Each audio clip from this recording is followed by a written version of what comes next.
Well, hello, everyone. Thank you so much for joining me. Really do appreciate your time. Tonight, we are talking about Michael David McKee, 39 years old, has been arrested and charged with 2 counts of murder in the deaths of Monique Tepe and Dr. Spencer Tepe.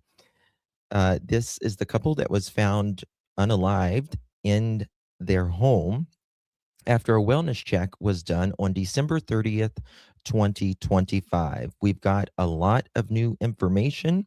I've been doing FOIA requests this evening, and there's a lot to talk about. We're going to get to all of that and more on the other side of this. I've walked through storms in scars and grace, smile through pain with a painted face.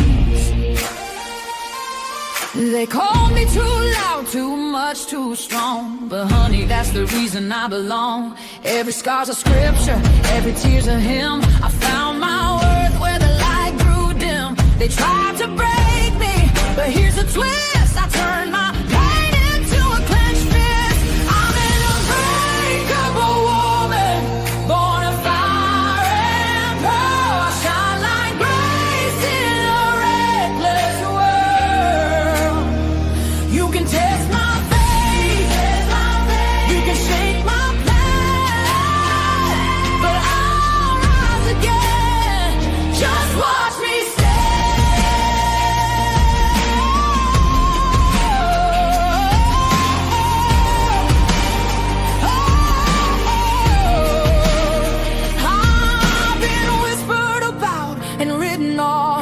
judged by the gloss, not the cause. But God don't build weak hearts from gold. He made me fierce and he made me bold. I bend, I pray, I roar, I rise with mascara, tears and battle cries. Don't need your crown, I forge my own. From ashes, honey, I build my throne. I'm an unbreakable soul, dressed in truth and pearl. The fire don't scare me, it lights my world. You can doubt my voice, but you'll hear my name. I'm holy and hood, and I'm done with shame. I've walked through storms in scars and grace, smile through pain with a painted face. They called me too loud, too much, too strong, but honey, that's the reason I belong. Every scar's a scripture, every tear's a hymn. I found my worth where the light grew dim. They tried to break me, but here's a twist. I turned my pain into a clenched fist. I'm an unbreakable woman, born of fire and pearl. I shine like grace in a reckless world. You can test my faith, you can shake my plan, but I'll rise again. Just watch me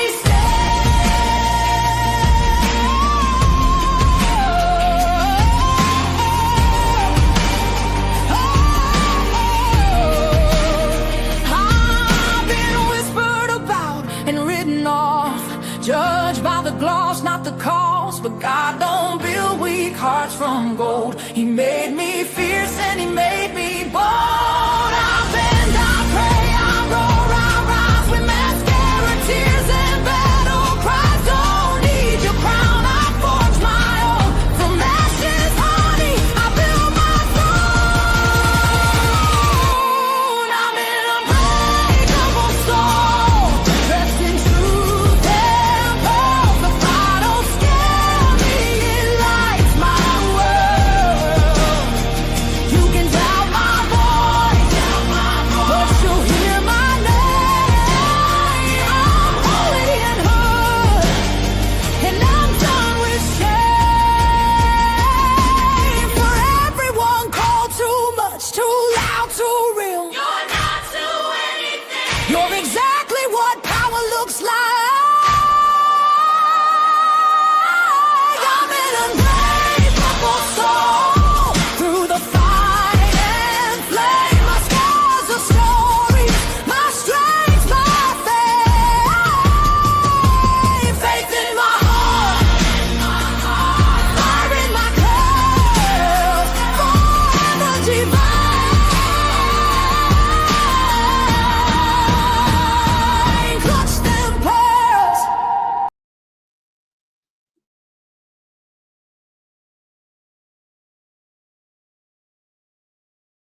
Well, hold on.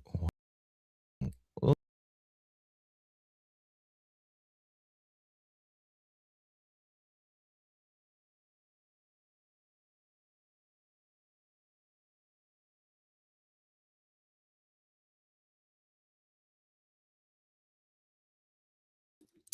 well, hello, everyone. Thank you so much for joining me. Really do appreciate your time. You could have chosen to be anywhere on YouTube. You have a lot of options anywhere on the internet, anywhere in the world, and you chose to be right here. I know your time is very valuable, and I do appreciate you spending some time with me. Today is January 10th, 2026. It is currently 7:54 p.m.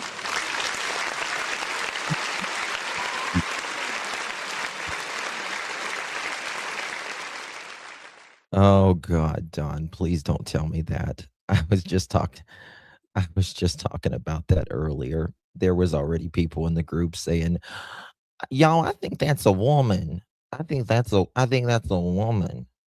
Come on, folks. The police generally know what they're doing, I promise you. And I think in this case, first of all, let me just sorry, I just got right into it there. Good to see everyone. Thank you all so much for joining me.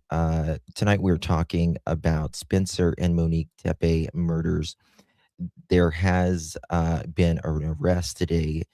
Monique's ex-husband, Michael McKee, who is a vascular surgeon, from what we understand, in currently living in Illinois.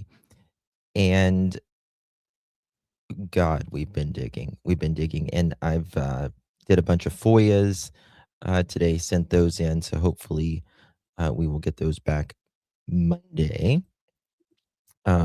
Ohio's usually pretty quick when they do them. A lot to talk about this evening, to say the very, very least, and there's been some more information that we've gathered since then. Before we get started, if you don't mind, for my live chat and for my replay crew, how are you? Do me a big favor and hit that thumbs up button. Would be so thankful. And share this live out on any of your social media platforms. Just hit the share, copy that link, and paste it in whatever social media you choose. As you guys have been doing that, and I really do appreciate that. Also, for my replay crew, and after the live chat, if you want to, what do they call it? It's not boosted. It's I forget what it's called. Yeah, I'll think of it in a second. If you want to do that, do it. You know what I mean? What it's not boosted. I don't know what it is. We'll think of it in a second. Hype it, hype it, hype it, as the kids say now. Hype it. Um, I would be very, very grateful for that as well. Good to see everyone. Let me just say hello to a few of you. Navy Mama, good to see you. Passion Flower, Sherry, I see you. Babylon, good to see you. Christy, hello. Remy Stuff, hello, my dear. Leslie, good to see you. Sally, Golden, good to see you guys. Thank you, Allison. Mag, good to see everyone. Really do appreciate you being here. And we got Miss Butterfly to the kisses coming in touch at 22 months. I wouldn't be anywhere else. Love you, heart. Love you, Miss Butterflies. Thank you so much, my dear. Really, really do appreciate that very, very much. Okay. Lot of different things we got to talk about. Uh, First, if we just want to get on with the news, we can talk about the news. But I've got um 15 specific questions that I have, and I want to see what you guys have to think on these questions as well. Um, how I was going to turn out to be. I knew it was going to turn out to be him. He was obsessed and sat around looking at her wedding videos. Maybe, maybe. Jennifer, good to see you, my dear. 4 months, my God. Thank you so much. Blessed to be a girl. Thank you so much, Miss Jennifer. Really do appreciate your support, my dear. So good to see you, and really, really do appreciate that. I'm surprised anyone else. Well, kind of, anyways. I'm not surprised I'm not surprised either. I think we all knew that this was going to be someone very, very close. Now, the questions, and it's part of the questions I have for later, is how he got in. Uh, there's a number of ways, but how did he get in? Why 5 years? Yeah, all of that. 10 years of jealousy and grudge. So, you know, those documents I was showing earlier with the courts and all of that? It was, he has been going after uh, Monique for years on a $1,200 bill. $1,200. He's a vascular surgeon. He can sneeze and make that. But you know, I was speaking to someone in Ohio just right before this live, and she is married to a doctor, and she's like, he he doesn't like, why is he living in this, like, apartment where he is? Like, he's always moving around, this doctor, going so many different places. I listed them off earlier, Ohio, Illinois, uh, Nevada, California. He's been to Texas, Virginia. And it sounds like he may not get along with a lot of people. I don't know. That's just speculation, but it kind of makes you wonder. Sounds like he might be a good doctor, but his days of doctoring. It sounds like allegedly they may be in a prison from now on. I don't know. We'll have to see. Everyone deserves a fair trial, and they got to produce the evidence, and we'll go from there. Okay. So before we get into the deep stuff, I want to just, we've got some new documents as well. I'm going to show you guys, but I really, we're going to get the news part out of the way. Also have pictures of the inside of what appears to be his apartment, allegedly. We saw the outside earlier, got some pictures of the inside and all of that. Now, it was 13 days, I believe, that it took them to get an arrest, right? So not bad, not bad. Columbus police, they have a really good track record in solving their homicides, but it's going to be very interesting what kind of evidence they have. Do they have DNA? What all do they got? We're going to get into that as well. So the let's see here. Let me 1 second. Let's see here. I'm going to let's go to a few of these, and then we'll get on to all the talking and gabbing that we're going to do here. Credit's going to go to WLWT5 NBC on this one, and we'll see them together. Good to see you guys coming in. Thank you all so much. Really appreciate you. Hey, Brandy Wine, how you doing, gal? Appreciate you. Thank you so much for 8 months. Really do appreciate that, Miss Brandywine. Sweet Justin, thank you for being you. Thank you, Miss Brandywine. It's always a pleasure seeing you, my friend. And thank you so much for your continued support. I can't do it without you, and I really do appreciate that very, very much, my dear. And hey, Miss Robin, 3 months, girl. Love you, Gemma. Thank you for all you do. Thank you, Miss Robin. Love you. Appreciate you, my dear. Thank you so much for your support, my love. All right, guys, let's get this started and See what they got to say here. Is WLWT News 5 leading the way. News 5. And we begin tonight with breaking news. A man has been arrested in the murder of a Mason native and his wife. Good evening, and thanks for joining us at 6 o'clock. I'm Lindsay Stone. And I'm Aaron Thomas. Now, this is a case that has been gaining national attention. And now 39-year-old Michael McKee is behind bars. He is Monique Tepe's ex-husband. WLWT News 5 Sean McKinnon joining us with more on this major update in this case that we've been following for weeks, Sean. Spencer and Monique Tepe were shot and killed inside their Columbus home on December 30th. And the couple had ties to Greater Cincinnati. Spencer graduated here from Mason High School in 2007. Now, according to court documents, Columbus police Question: do y'all think it's really hard to tell, obviously, but do you think that looks like him? It's hard to tell. It's in the dark, and he's got all of this, but the guy, he's tall. Right, he's 6'1", this surgeon. I mean, if we could see his jaw, we could definitely identify, in my opinion, right?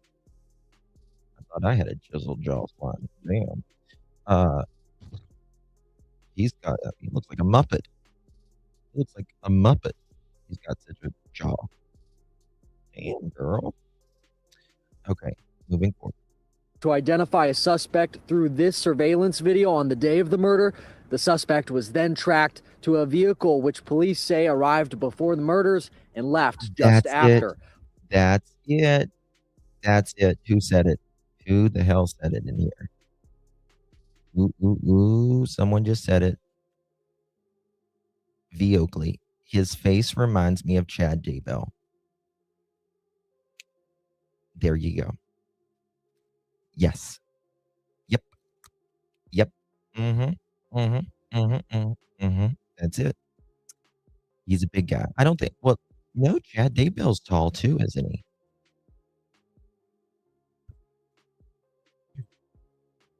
Those shoulders seem very broad. Police linking that car to Michael McKee. He was arrested today in Rockford, Illinois, a 6.5-hour drive from Columbus. The Tepes' 2 children were in the home at the time of the murders. Thankfully, they were not harmed. Before the arrest, we spoke with Spencer's brother-in-law last week. We're all still in shock and obviously angry and just trying to piece this together. I feel really bad for this guy, the son-in-law, Rob. He was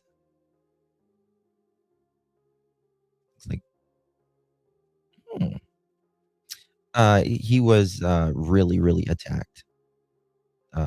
He was getting blamed very, very bad, and I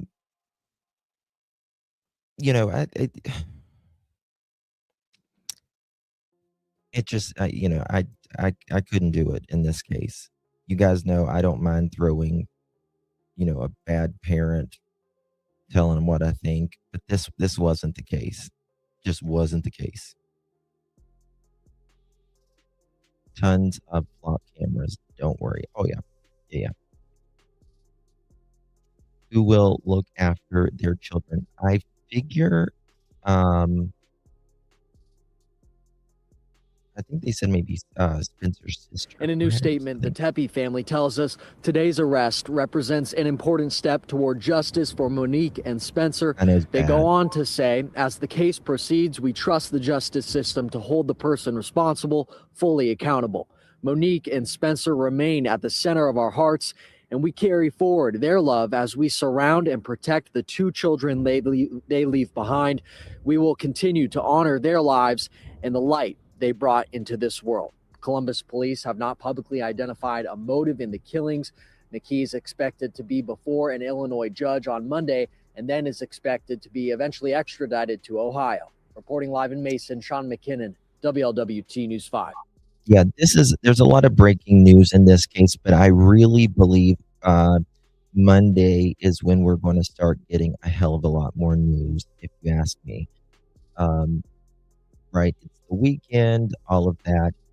And I think when he's extradited, I do believe that is when Columbus will have a press conference. That's what I would say. Does Ohio have the death penalty? I do believe so. I do believe so. It came through. It all came. It did. It did. It sure did. 1 second, y'all.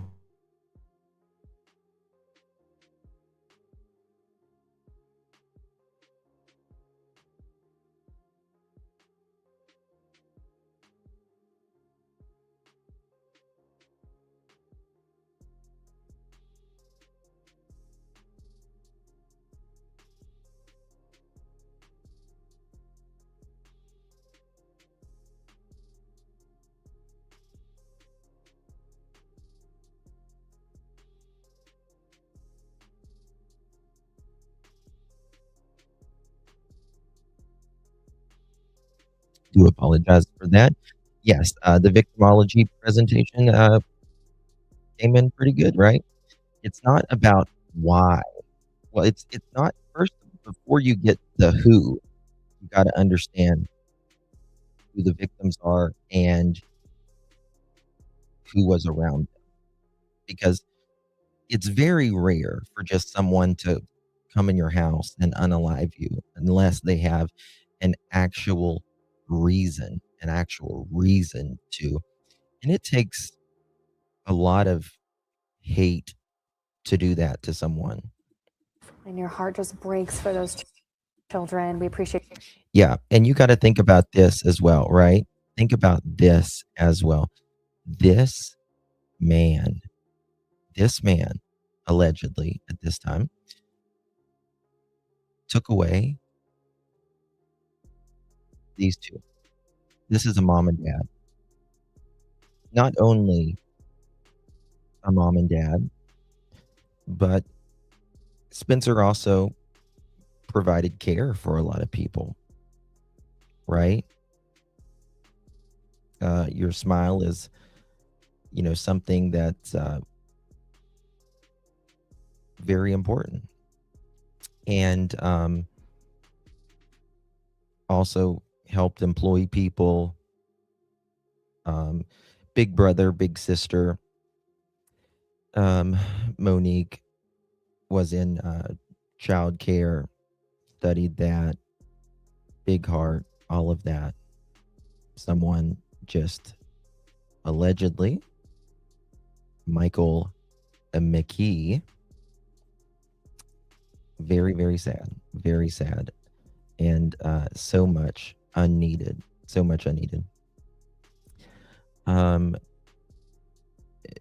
Hope he enjoyed his 13 days of freedom after that.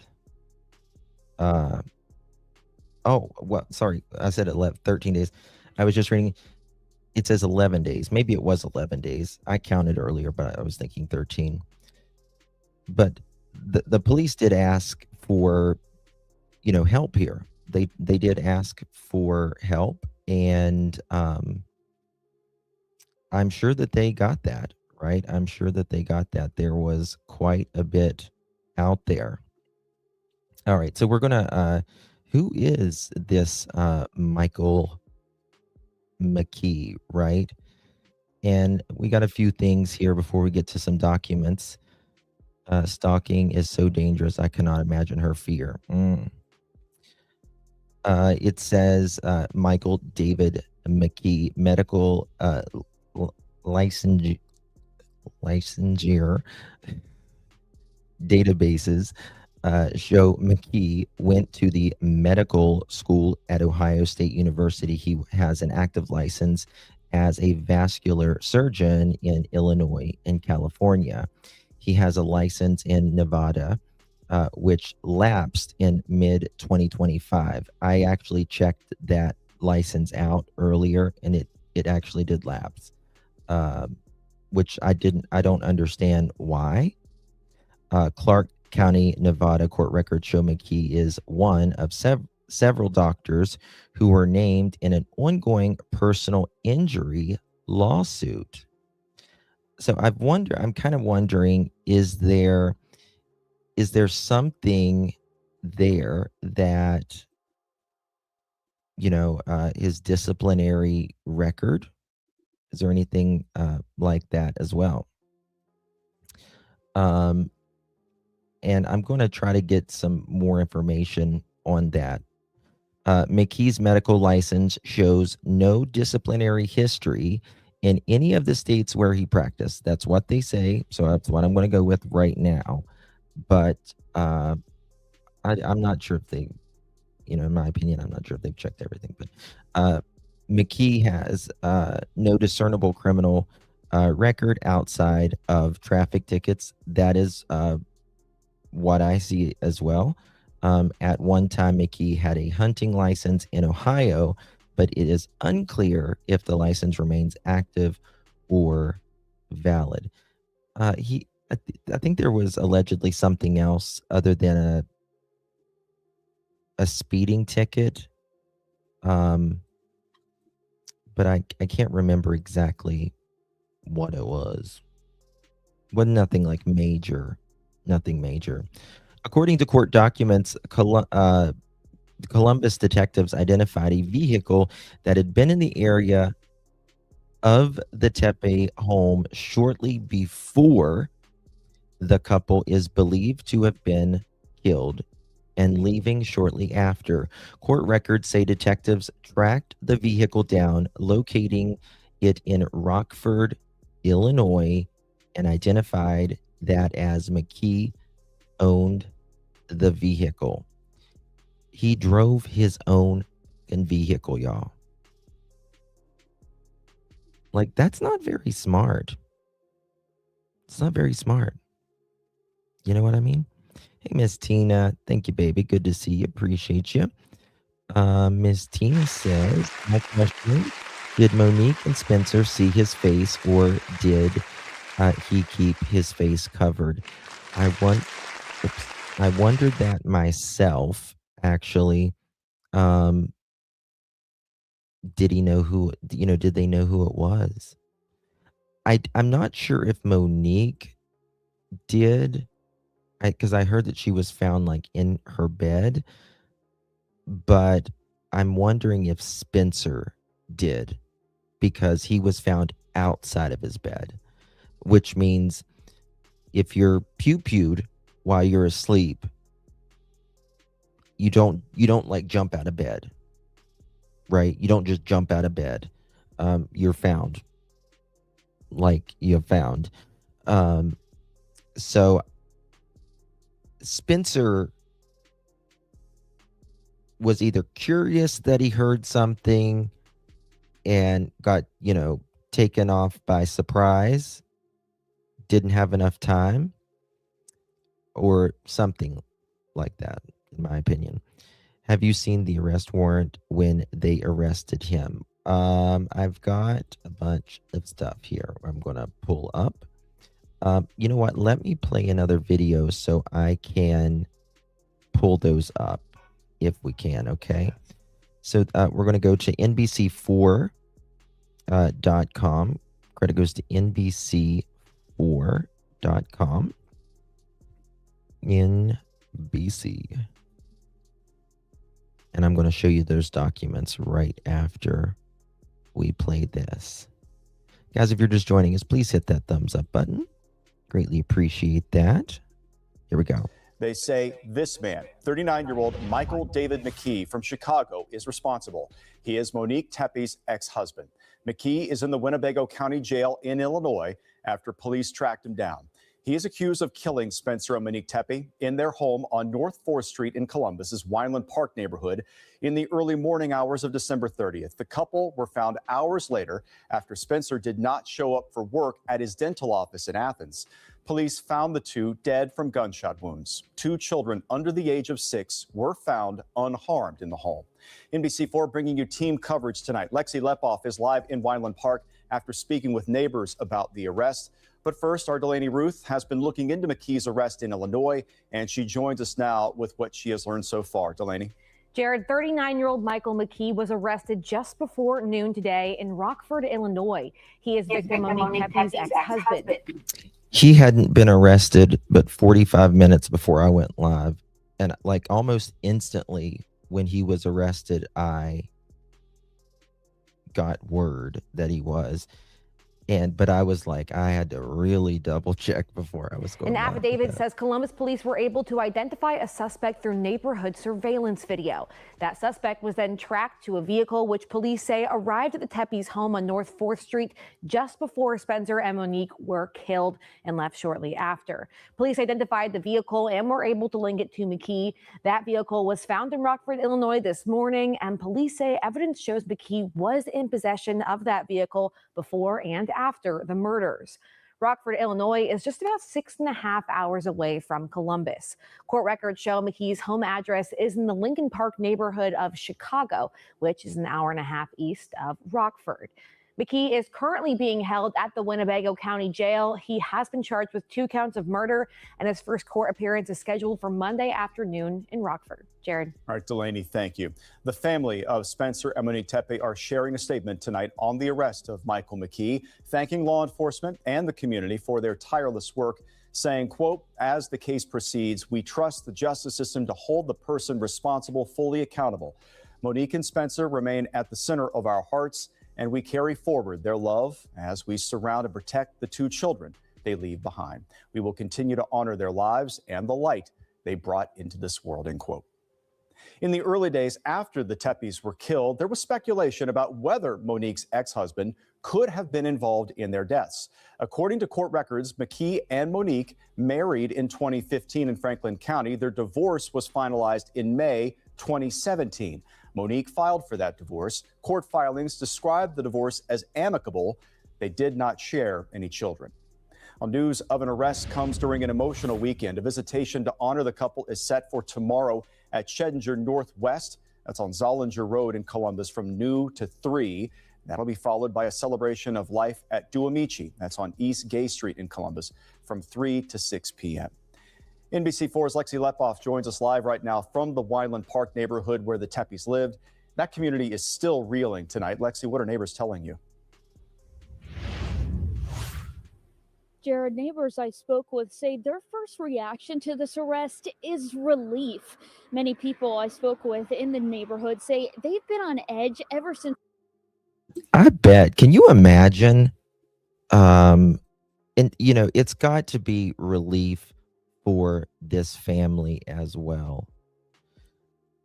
Just your mind, not only was a lot of them getting blamed, but just, okay, it's taken care of now. Nobody else,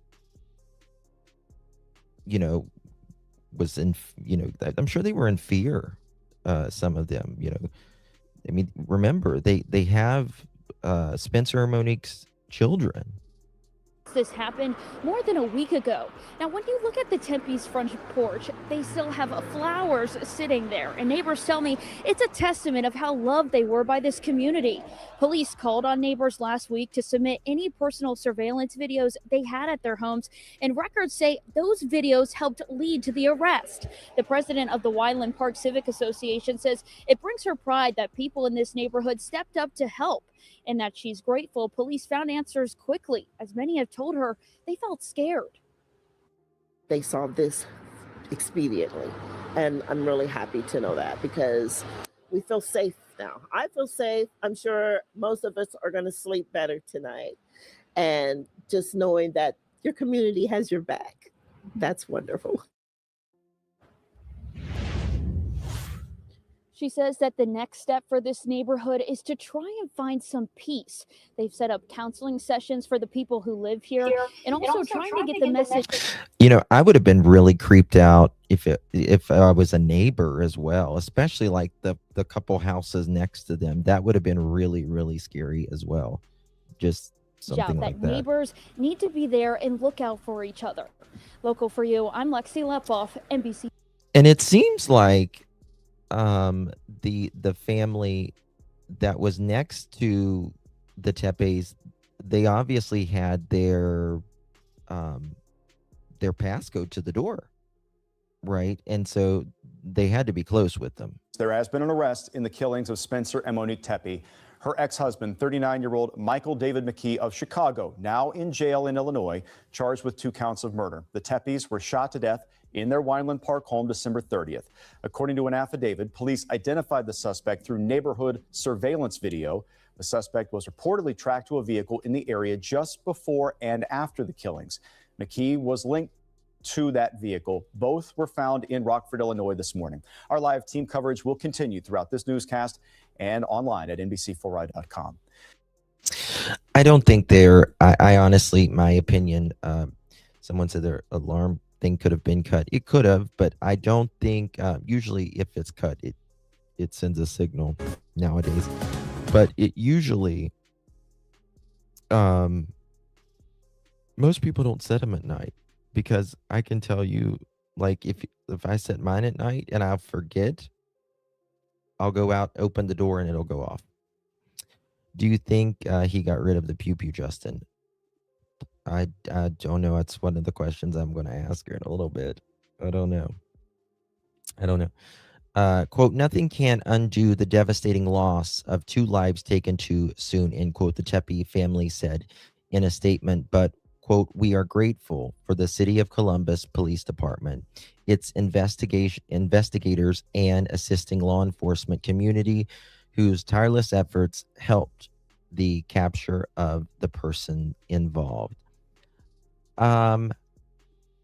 Now, they were only married 7 months, not very, very long at all.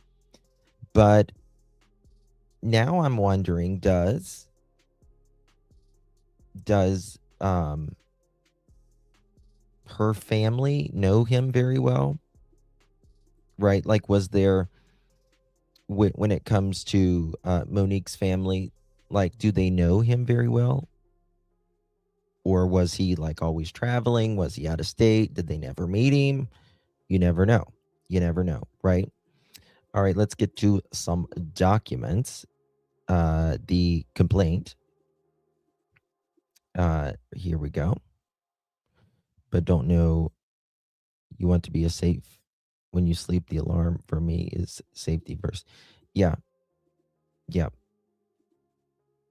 So, here we go. This is obviously filed today in the Franklin County Municipal Court. Michael David McKee.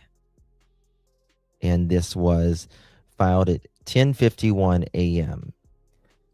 Complaint being duly sworn states that the above named defendant of Franklin County, Columbus, Ohio, on or about the 30th day of December 2025, did knowing caused the death of another, to wit Monique Frances Tepe, by means of pew-pewing her with a firearm. It doesn't say pew-pewing, shooting, right?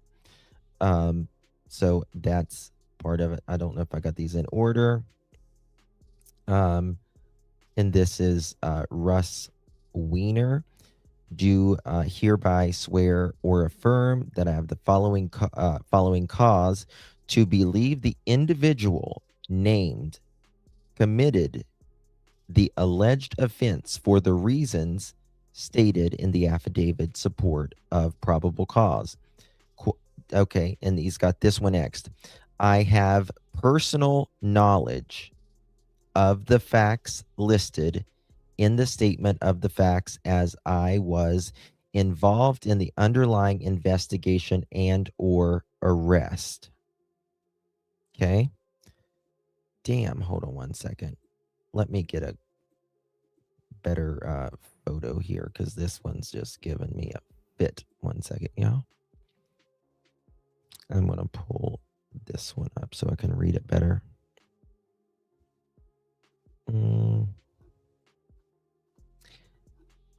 Bear with me, guys. 1 second. Okay, here we go. Perfecto. You can see it. Okay, maybe not. I see you. Did you send? Let me see here 1 second. Confirmation on the case. I swore it was that one. If not, I'll just read it. Okay. Okay, I got it. Here we go. Perfect. Thank you. Here we go. This is much better. Much better, y'all. He was in med school and doing residency too during that time. Yes. Yep. All right. Franklin County Municipal Courts. Okay. This is one I was just showing you. Felony.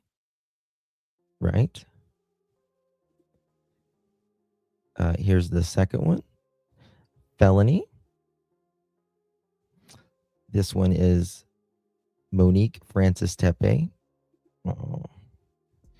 I don't know. It's something about when you hear someone's middle name, it just hits you. I don't know. It does me. Like when I hear someone's like full name, especially like when a tragedy happens, it just, I don't know. It just hits me. Thank you so much, Crazy Buck. With Mo being pewed from the side through the chest, maybe hers was accident. No. And he kept his face covered. Nope. If it's an accident, I think you call the police, in my opinion. You know what I mean? He chased her for... Yes, he did. Yes, he did. Yeah. He was he was in court again in June and I think September. Yep, sure did. Sorry. Hello, Animal Mother. Good to see you. Okay. January 10, 2026. Here we go. And this is the arrest warrant as well. 110, 2016. And remember, you got to get a judge to sign that. It was notarized in violation of 2903.02A. And classified degree is right now. All right. It's going to get to some interesting stuff here.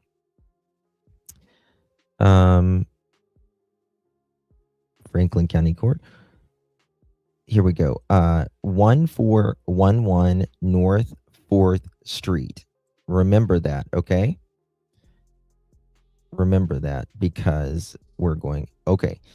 This happened at December 30th, 2025 at 3:52 in the morning. 3:52 in the morning. Very, very interesting. That's very specific, right? Very, very specific. Okay. And here we go again. Let's see here. Offense location. That's their address. 1411 North 4th Street. And then his location, Michael David McKee, 2100 North Lincoln Park West, apartment 12 DS. We're going to get to that part in a second because we're going to look at the place inside as well. Male, white, 6'1", 200 pounds, brown hair, green eyes. His license plate, all that. Date of birth 6/29/86. Just why? For what, dude? You done ruined your damn life. Ruined 2 others. Ruined, took the kids away. Complaint being duly sworn state that the above named defendant in Franklin County, Columbus, Ohio, on or about the 30th of December 2025, did knowing cause the death of another to Spencer Lewis Tepe by means of shooting him with a firearm. In the violation, section 2903.02A. Felony. Russ Weiner is, I guess, the prosecutor, badge number, or the judge one. Okay. And here we go again.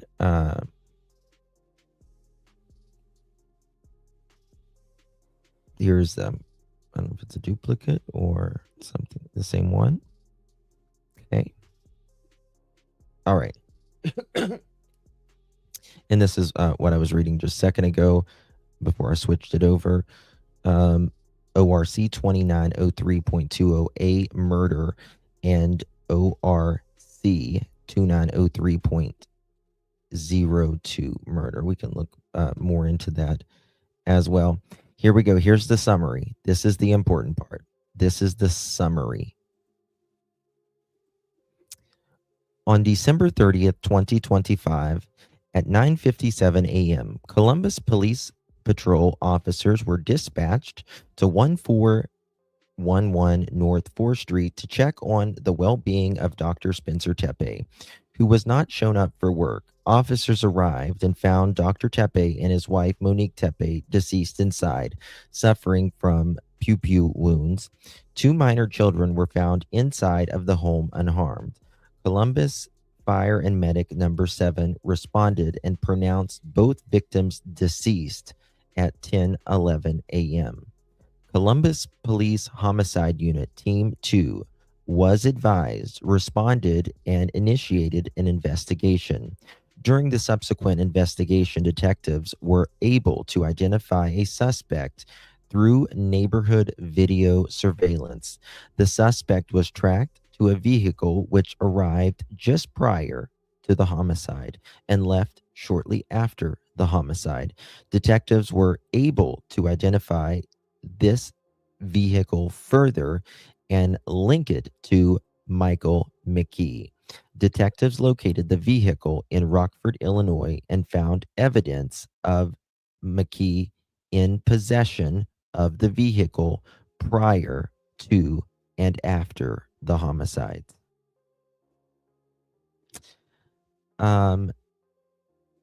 Not a lot there on that probable cause. Right now. Well, this isn't the actual probable cause. This is the summary statement of the probable cause. But they're both going to say the same thing as well. It's, you would think that he would have taken like another vehicle or something. Oh my God. Do you know how many license plate readers there are from Columbus, Ohio to where he was in Rockford, Illinois? Couldn't have been Remy. Right? Like, not at all. He was most likely harassing her in court for the dollar she owed him and have an excuse to see her. Perhaps it's very, very possible. But it's like $1,200 is chump change for him. Nothing, right? Nothing. He has a Nevada driver's license. You know what I think, and this is I was speaking to someone earlier. I can't confirm it or anything at this point, but it seems like I'm wondering if he had financial problems.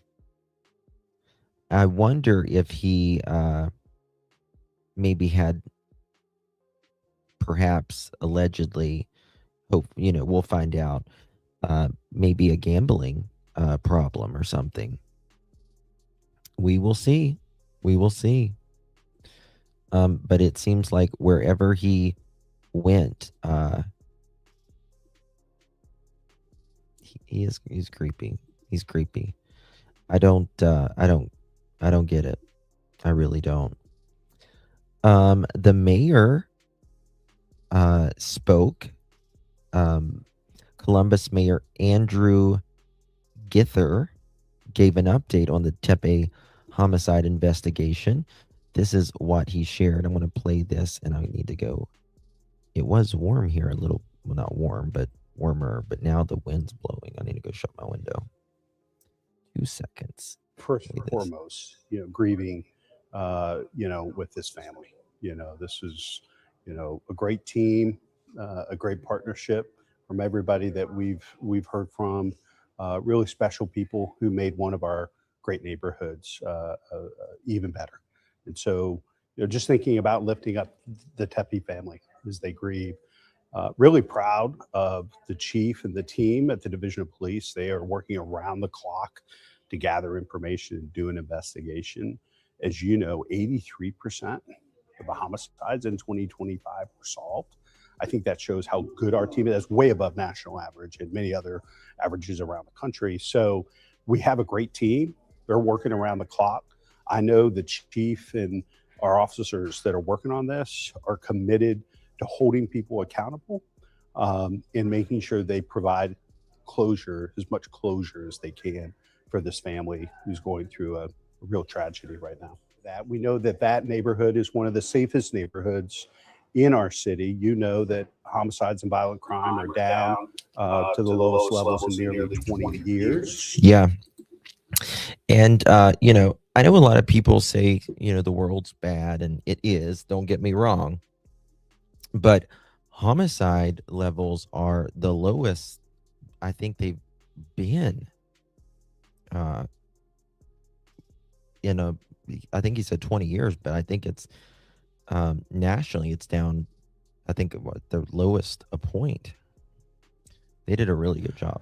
And so there is nothing to suggest, there's nothing that I know today that would suggest that folks in that community are at risk. I think I respect and will follow the lead of the family. The spokesperson for the family has already gone record saying they not fast. They want to hold the person or persons accountable, get them off the street to protect other members of that neighborhood and the public, and that they trust the investigators and the police that are working this case. And so we want this done right. And we want to hold people accountable that committed such a horrible, violent act. So I would encourage people not to share or spread misinformation. We're going to share as much information as we can at the appropriate time, but we can't jeopardize this investigation. By the way, Ohio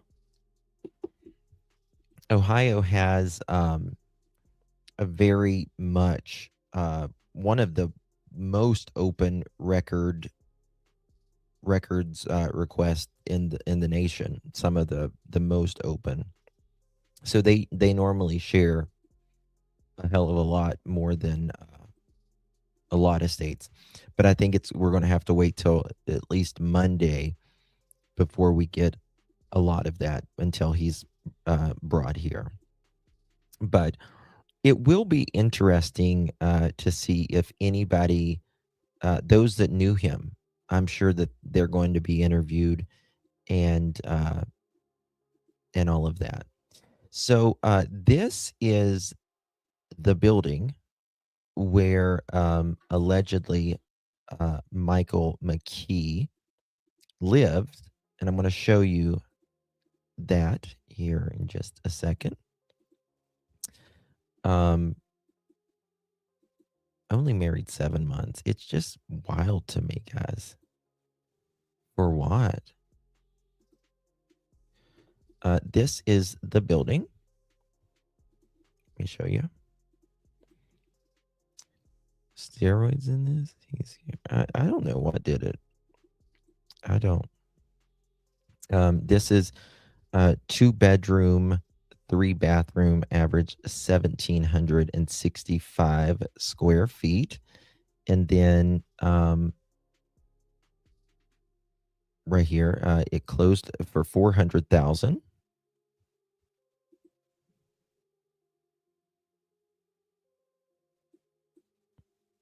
Right there.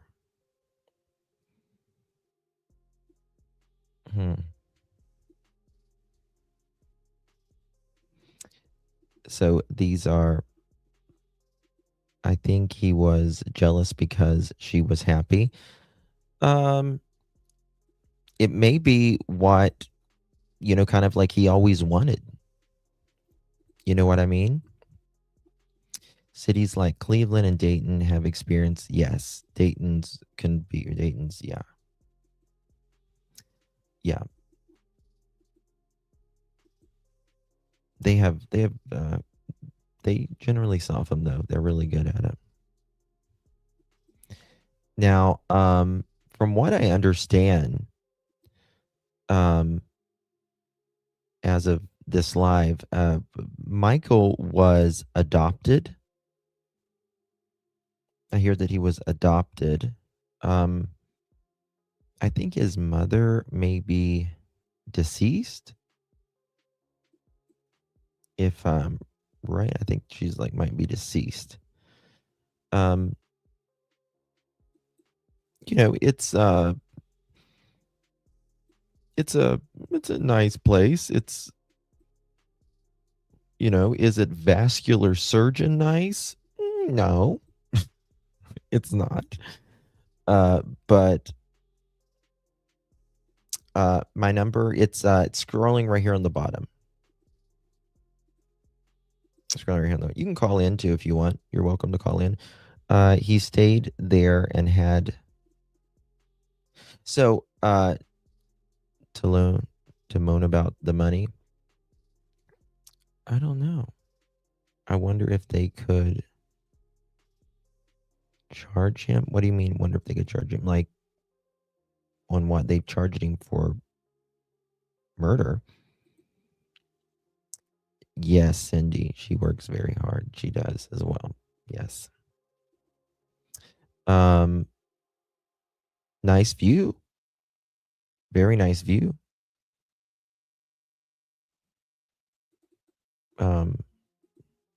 Pool.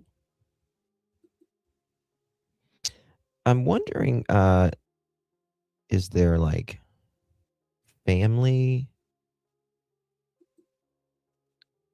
Okay, here's the floor plan. So let's get to this. How did also there is a really good website, guys, if you ever want a timeline on a case. You can go to crimetimelines.com, and it says, it talks about just about everything, and it gives the source of everything. And let's see here. What, he's 39 and Monique is 39 as well, right? A lot of doctors have to work for a hospital, just like a lot of lawyers have to work for a big law firm, work up their reputation and clientele. Yeah, yeah. It seems like he didn't stay long enough anywhere, though. I mean, he's 39 years old. He should have a good practice by now. But it just depends. 89% excellent detectives in homicide. Wow. That's pretty good, right? He may have, that's the question, right? That's the question. So let's look at this a moment. Here's some questions. Here is some questions that I have.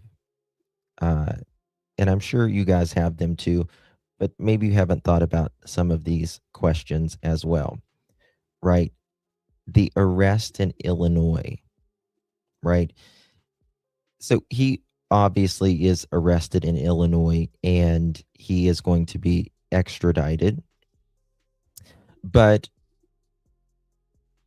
if he is working, right? If he was working at the time, if he was working in any sort of office, anything like that, what did he tell his employees, his loved ones, his family, where he was at while he went to Ohio, did any of his family, friends, etc., did they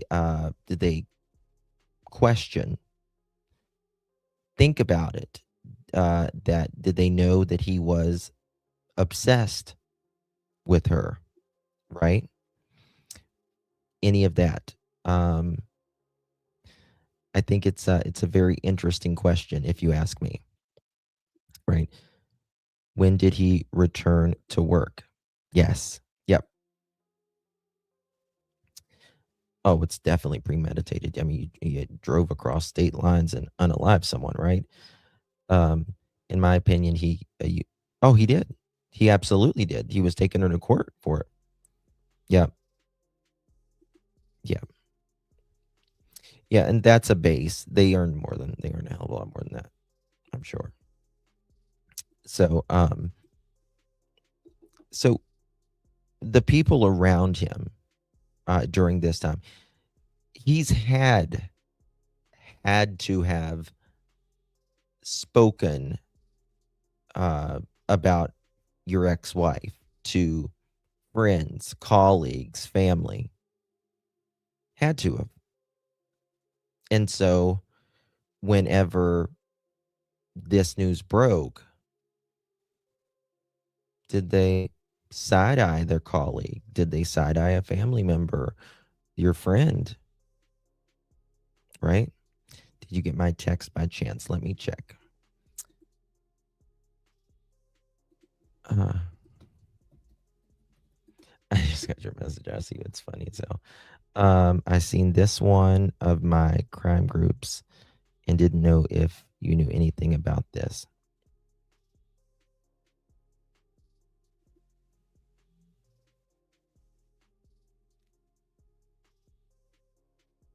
Oh, no. Is that the one you sent me? If it was a Facebook message about someone buying something. Okay, gotcha. Yep. Okay, gotcha. Oh yeah. Police are going to ask him for sure. Absolutely. Right? The question also, how did he get inside?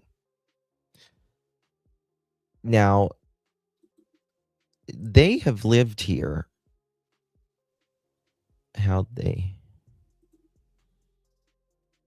Justin, how did they catch him? How did they catch him?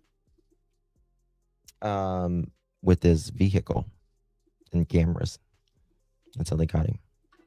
But how did he get inside, right? Now, they have lived there, the Tepes, they have lived there for 5 or 6 years, right? They've lived there for 5 or 6 years. He had time. Right? There's different ways that he could have done something like this. I don't know if there is, let's say there's a master key or something like that. But then you can also use birthdays, right? He might have used his birthday, meaning Spencer's birthday. It might have been Monique's birthday, because it's a 4-digit passkey, right? It could have been one of their years, like 1984, whatever. Could be the kids, whatever. They could he could put cameras out there and you can learn the pattern of how they press the buttons as well. There's those types of things as well. Also, he may have spoke to other people that have been in that house, that may know the passkey even. We don't know. We don't know until we know, right? But everything is possible. Now, some people say, well, he could have knocked. I don't think he knocked at all. Like at all.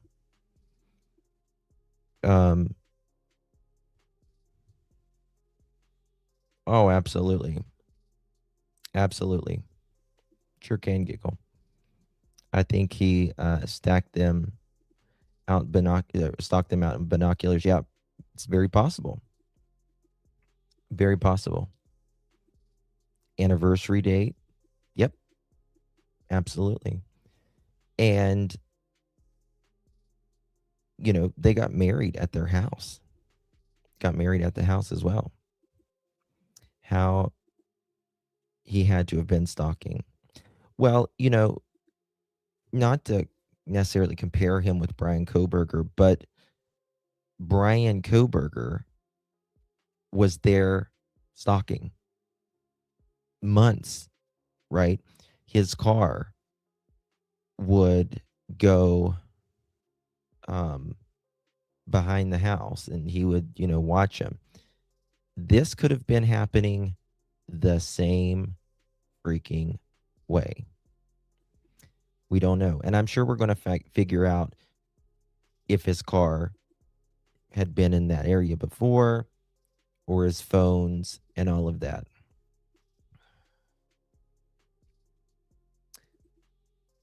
How did the ex have familiarity with the layout of the house and their family dynamics routine, closing the bedroom door, etc.? That's a great question. As you just saw, I just pulled up his house, the inside of it, because it had sold before. Same thing. You can figure out, where if they live, you can figure out, you can look at the house plan of their home online, right? So it's pretty easy. It's pretty easy. Was the video on YouTube the marriage video? Yes. Yep. They said his ex is super introverted. I wonder if he's the type that, like, I'm fine, everything is fine, and he's really not fine. Maybe, right? So how did he get inside? We'll just have to wait and see, but those are some of the options, right? Now, this is the question I have. I know we talk a lot about what will Michael McKee's phone show, right?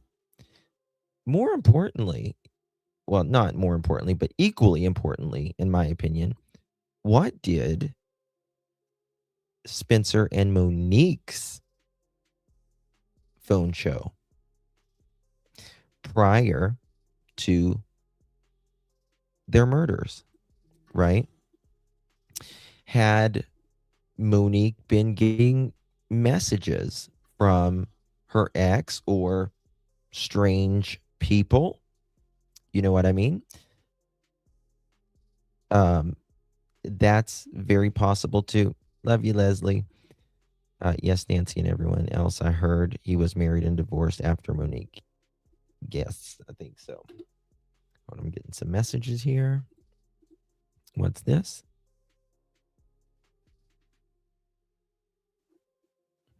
I knew Mike growing up in middle school through high school. He was very, very smart and kind. I'm shocked to see the news that it is him. I can't fathom him as a murderer, but I also haven't talked to him since the 2010s. Look at this. Check this out. There you go. Oops. There you go. It is alleged was in touch with the ex's former roommate. Yes, Charlotte, I have heard that as well. I think everyone was aware of her crazy ex-husband. That's why Spencer's work was creeped out. Maybe, right? It's very possible.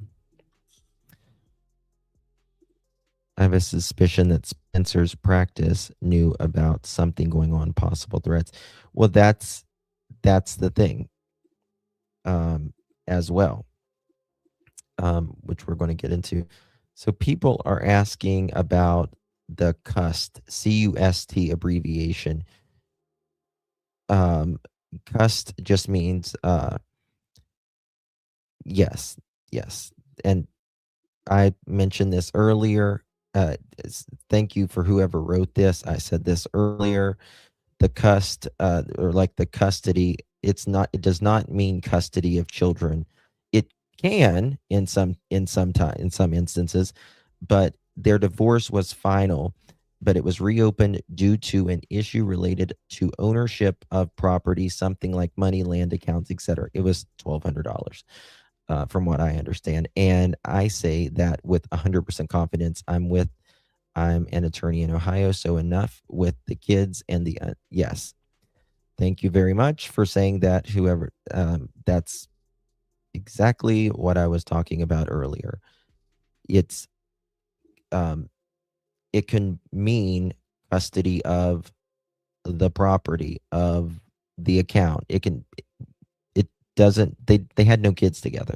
Zero, zilch, nada, none.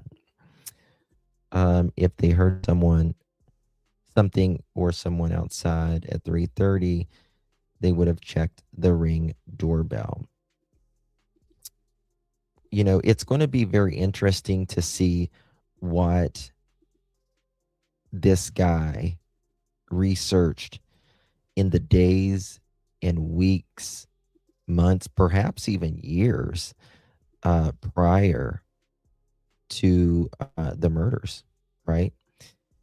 It's going to be very interesting. You know, how do I get past this lock or whatever? So, it can be about the money, but not really about the money, right? So allegedly, whenever they broke up, her family came and got her, and she packed up a U-Haul, and he wasn't home, and he allegedly comes home without, I guess, a lot of his stuff or their stuff, and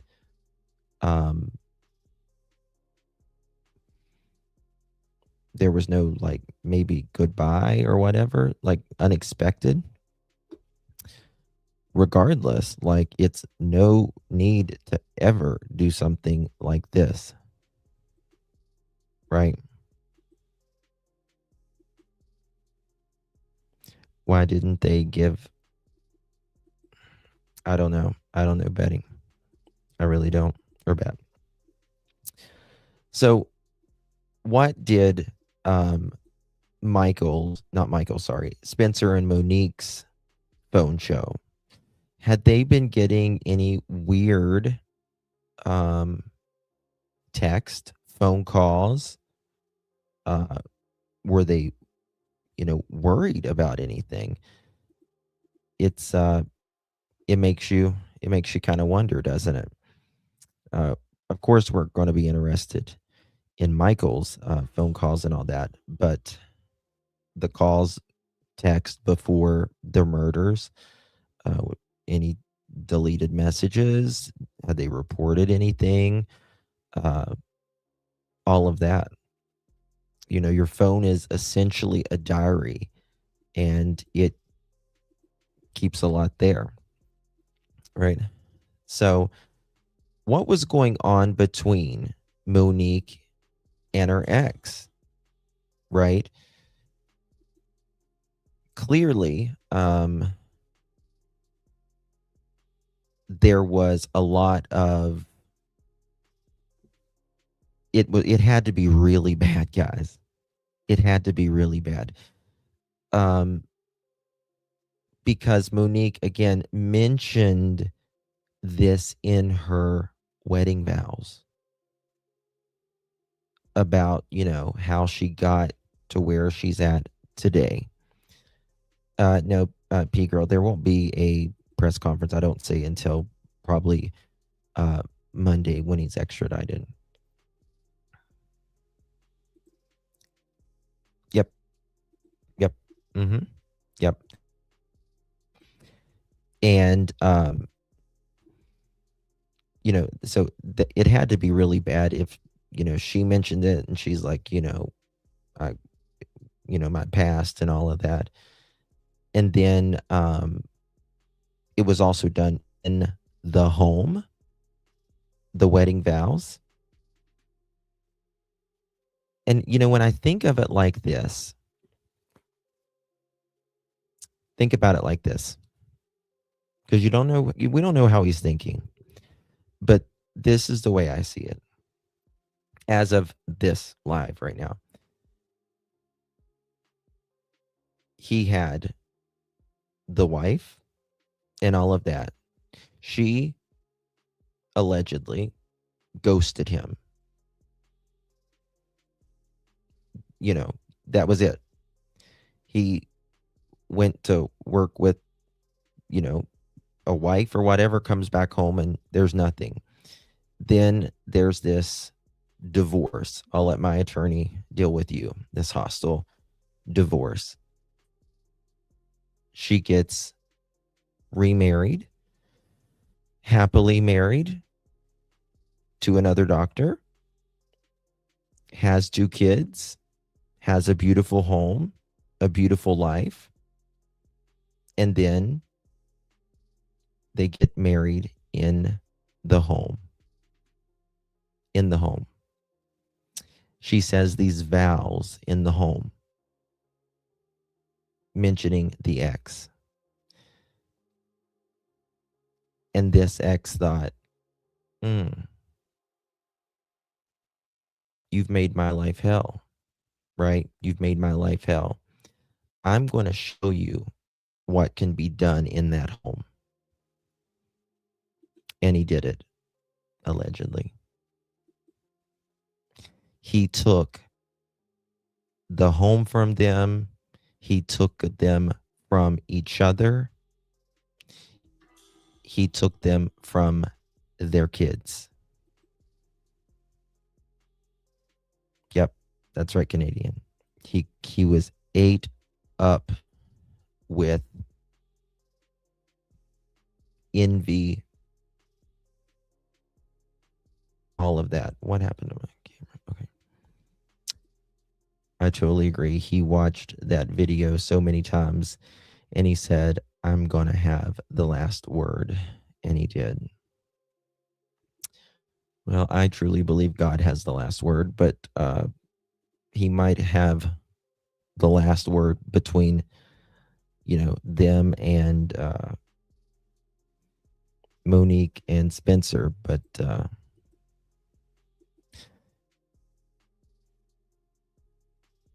you can tell he's just a grumpy ass man. I don't know what his problem is. So, you know, what was going on? Clearly, again, been divorced for ages, and still there was things going on in the court. Very good point, Justin. He took everything from her because she took everything from him in his mind. Yeah. Yes, his ego was bruised, embarrassed, colleagues. And, you know, and this is the thing as well. Divorce is hurtful for both people, right? There's obviously hurt. There had to be hurt on Monique's side, obviously, because she got a divorce. But after the divorce and after you've had time for most people to reflect and move on,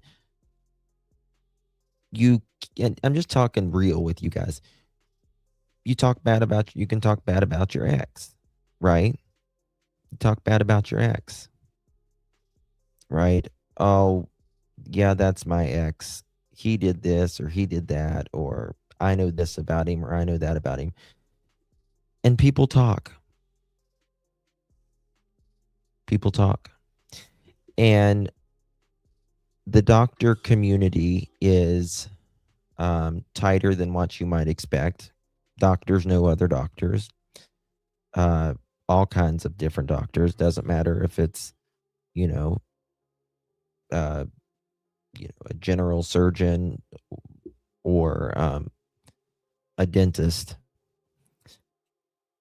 And, sometimes the word might get back to you that she's, someone's been talking about you as well. He's a vascular surgeon, yeah. So, that's always a possibility as well, right? But truly, most homicides start months before even the trigger is ever pulled. It's something that builds up over time generally. It's either something that happens very, very quickly off, like, right, or it takes some time, one or the other, right?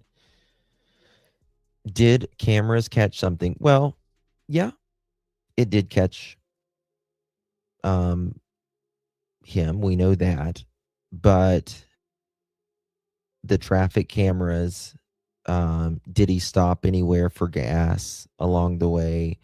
When was his phone, did he turn his phone off?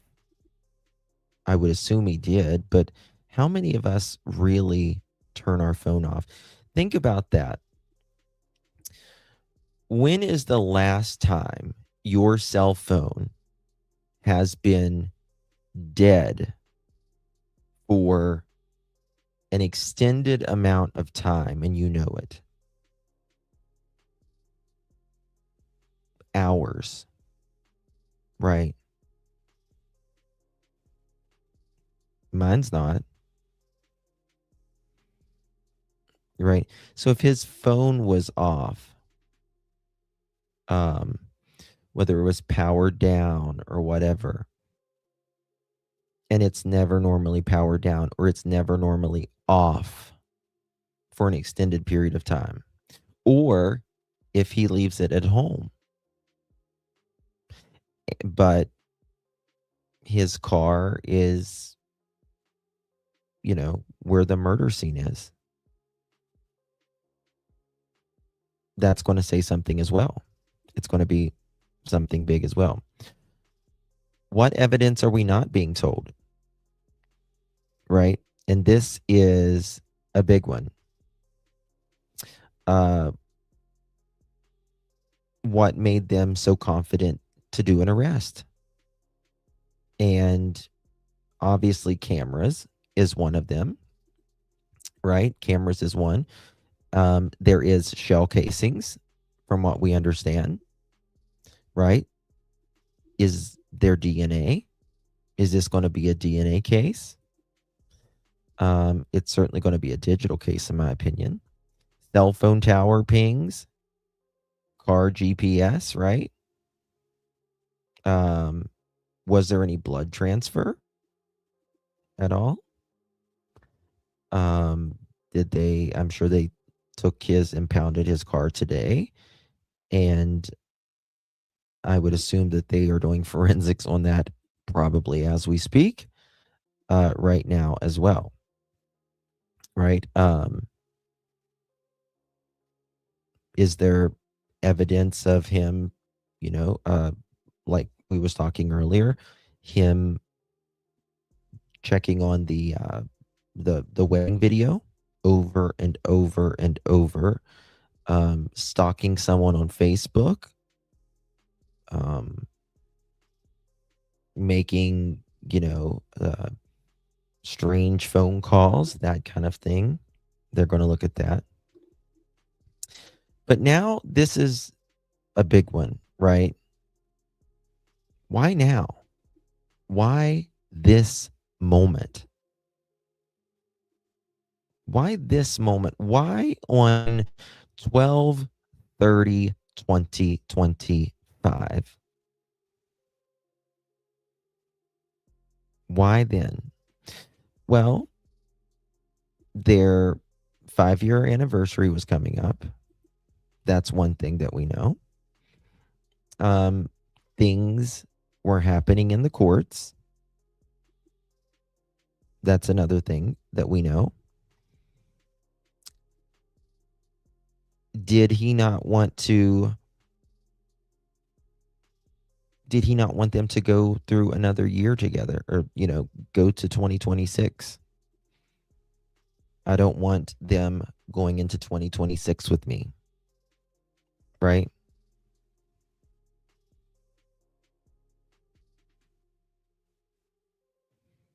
Really? NYC. I'll text Vinny and ask him.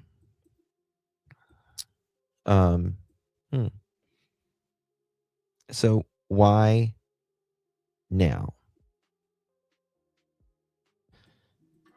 Was it because he knew he was going to lose in court, or he was never going to get what he wanted? It had to be something like that. Was the weapon traced? Right? Was this weapon traced? Do they have the pew-pew? Was this a GUN that he bought recently? Right? Was this something he bought recently even? Did he buy it off of, a GUN show, a private collector, whatever? Right? Is there transfer evidence? Right? Did they find his DNA where it shouldn't be? Right? His DNA should not be in that house if he's never been in that house before. He couldn't handle being rejected. Yep. I agree with that.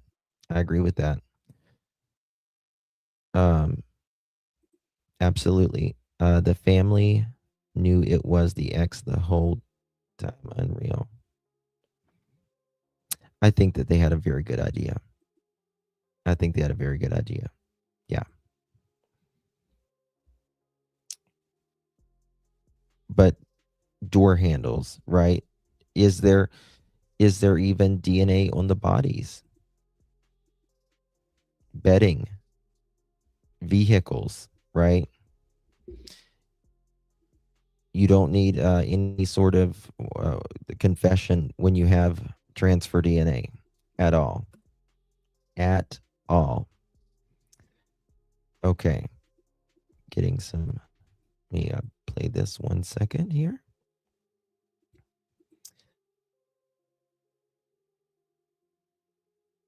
Here we go. Whoops. Bear with me. I bet LE will find some kind of evidence and DNA in his car. Oh, yeah. Did he change? Did he stop and did he change anywhere as well? Very interesting. Guys, hit that thumbs up button. Would greatly appreciate it, and share this live out. Oops, what are we doing here? Here's Tuesday, December 30th. This individual, Spencer, works with me, and he did not show up to work this morning, and we cannot get a hold of him or his family. Dr. Tepe didn't show up for work when the Athens Dental Depot opened at 8 a.m. Then at 9:03, it's very possible. To 911. We're very, very concerned because this is very out of character. And we can't get in touch with his wife, which is probably the more concerning thing. Immediately after that call, police went to the house for a welfare check. But Columbus Police Chief Elaine Bryant said the officer went to the wrong address. There was an officer that was dispatched to go to that well-being check. Unfortunately, he did respond to the wrong location initially.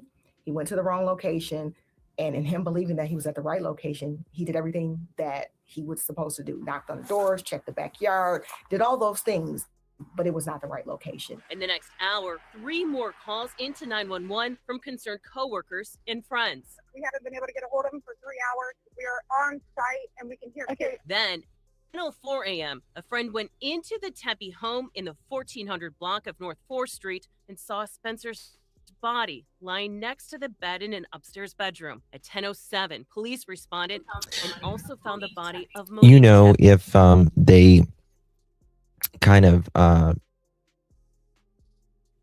the family expected it.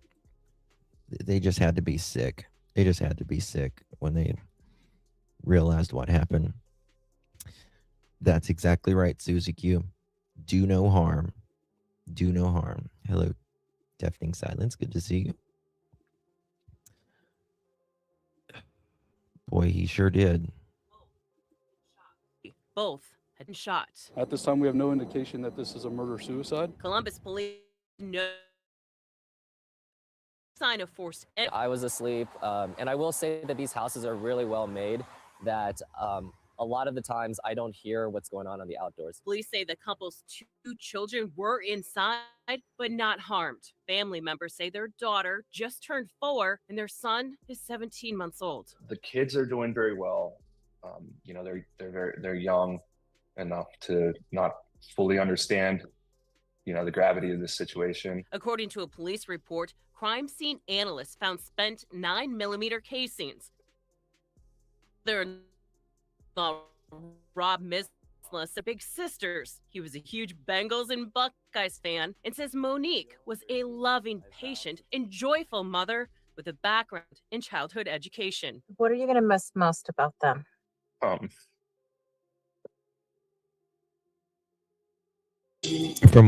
That's supposed to be him. Yeah. Is that good? Police haven't said yet. Bless his heart.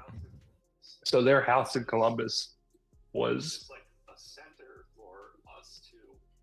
just like a center for us to join them, and they were the glue of so many people. My heart breaks for this man. Community. My heart breaks for this man. He was blamed and all of that. Yeah, we're going to know a lot more. We're going to know a lot more Monday, I think. He's broken, and they would stay at his house at least once a month. Now, of course, he knows he's going to be a suspect whenever a double homicide happens and he's there and stuff. But nobody had enough information, in my opinion, to say that he did anything. There was just not enough, in my opinion.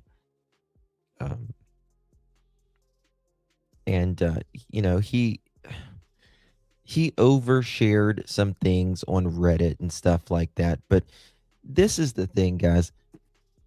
When these things happen, most people aren't into true crime like you and I are, right? There's a lot of people that's into true crime, but they love true crime shows and all of that, but they're not like we are. You know what I mean? 24/7 true crime, deep diving into true crime. So these families don't know how the internet will react to them. And so, someone will share something and then they'll find a way to twist it.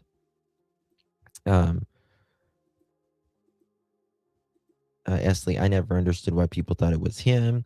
He seemed level-headed and not suspicious. He was talking about his medication and stuff on there. But I don't know. I just didn't have enough at all to even start to say, I think Grandma Marbury, no, just didn't. And he's just broken here. They brought together, and they were just so loving and just so welcoming to people. And I have lifelong friends now that I never knew because of those 2 people. In a statement from the couple's family, they wrote, "We're heartbroken beyond words. While no outcome will ever undo this loss, our family is committed to seeing this tragedy fully and fairly brought to justice and to honoring Spencer and Monique by protecting the future of the children they loved so deeply." No answers will bring your family back, but would it help you sleep at night if you were given those answers? Yeah, you're right. Nothing can ever bring them back, but getting the justice that Mo and Spencer so deserve. Just finding whatever monster is capable of doing something like this I think it would make not just our family, a lot of people be able to feel a little bit safer. Columbus police are focusing on the hours between 2 a.m. and 5 a.m. on December 30th. Cameras litter the couple's Weinland Park neighborhood, including a city crime camera. Columbus police say the camera was working at the time, but won't say if it caught anything that will help the investigation. Columbus police released this video from the alleyway behind the Tepe's home of someone police describe as a person of interest. Do you believe that person who was in the video is the suspect, or just someone who was there at the time when the murders happened? Evidence is going to give us that information as we continue to dig, as we continue to gather as much as we can. Right now, we know that they were there. Flowers have now replaced crime scene tape outside the home where there was once so much love. Neighbors and family members are hoping for the justice the Tepes deserve with an arrest. This case has obviously grown nationwide, a lot of interest, not just here in Columbus, but across the country. So we wanted to have a conversation about what's going on in this case. I'm joined by Angela Ann and retired Columbus homicide detective Jay Fulton. 33 years with the division? That's correct. 17 as a homicide detective. That's correct. So how much has this case interested you? Well, it's certainly one that catches your attention. The location, the demographic, the professional nature of the victims, and the mystery. I mean, that's what catches the detective's attention more than anything. That this is a true puzzle. You know, every homicide's important, but the ones that come along like this are the most challenging. And I'll tell you, Jay, as a former crime reporter and as a mom, though, what really got me, and I think so many of our viewers, is the fact that there were 2 children left unharmed. So if this was indeed a targeted attack, but you left these children unharmed, whoever the killer has some kind of moral dilemma. Absolutely. This, it has all the earmarks of something that was targeted or personal. Getting something pulled up here. Just give me 1 second, y'all. But not a crime where the children were harmed. Right. They were left there, and once again, I agree. That's another aspect of the case that grabs the attention of the public, I think, and the national media as well. The fact that this happened at night and there was no signs of forced entry, and as Angela mentioned, the children were in the house, not harmed. What does that tell you about the suspect? Well, it's somebody known to it's in all likelihood, it should be somebody known to these victims. And, you know, you wouldn't expect the children to interact at those hours. I've raised 4 and they'd be in bed. So whoever gained access to this, and they are reporting that no force was used. They put that out. So we surmise that somebody had a key or a code or some way to access that residence. So that puts somebody likely in the He figured that. inner circle. He figured that out. That they knew.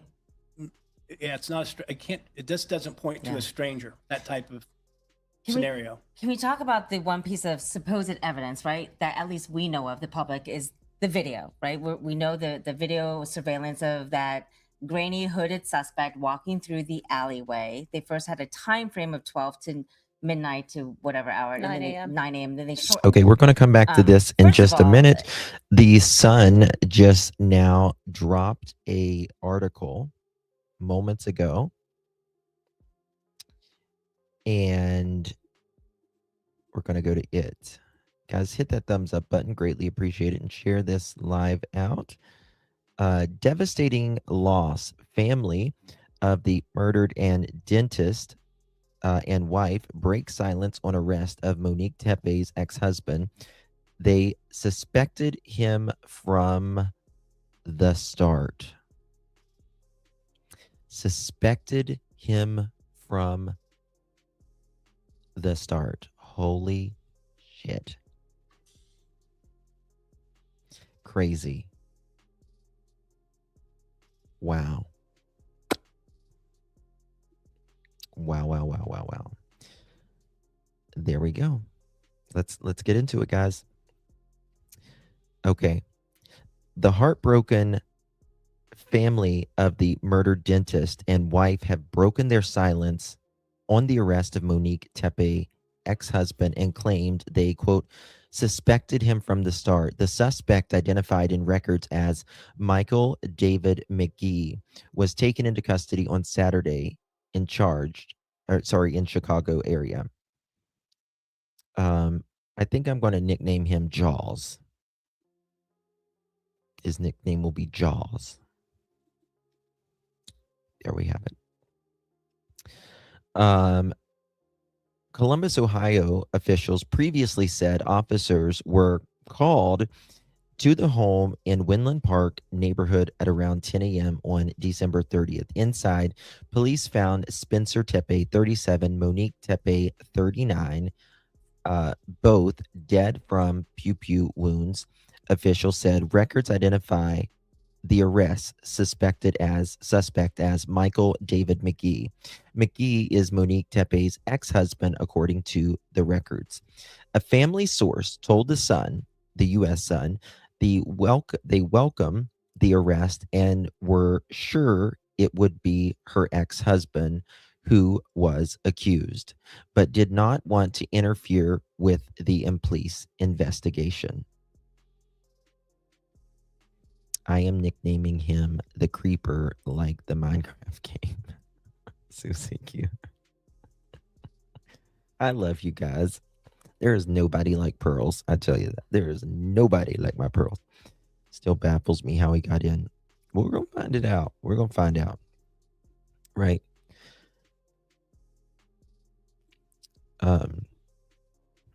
Captain Lincoln. In a statement, the family told The Sun, quote, today arrest represents an important step forward towards justice for Monique and Spencer. Quote, nothing can undo the devastating loss of two lives taken far too soon, but we are grateful to the City of Columbus Police Department, its investigators, and assisting law enforcement community who tirelessly efforts helped to capture the person involved. Quote, we thank the community for the continued support, prayers, and compassion shown throughout the tragedy. As the case proceeds, we trust the justice system to hold the person responsible fully accountable.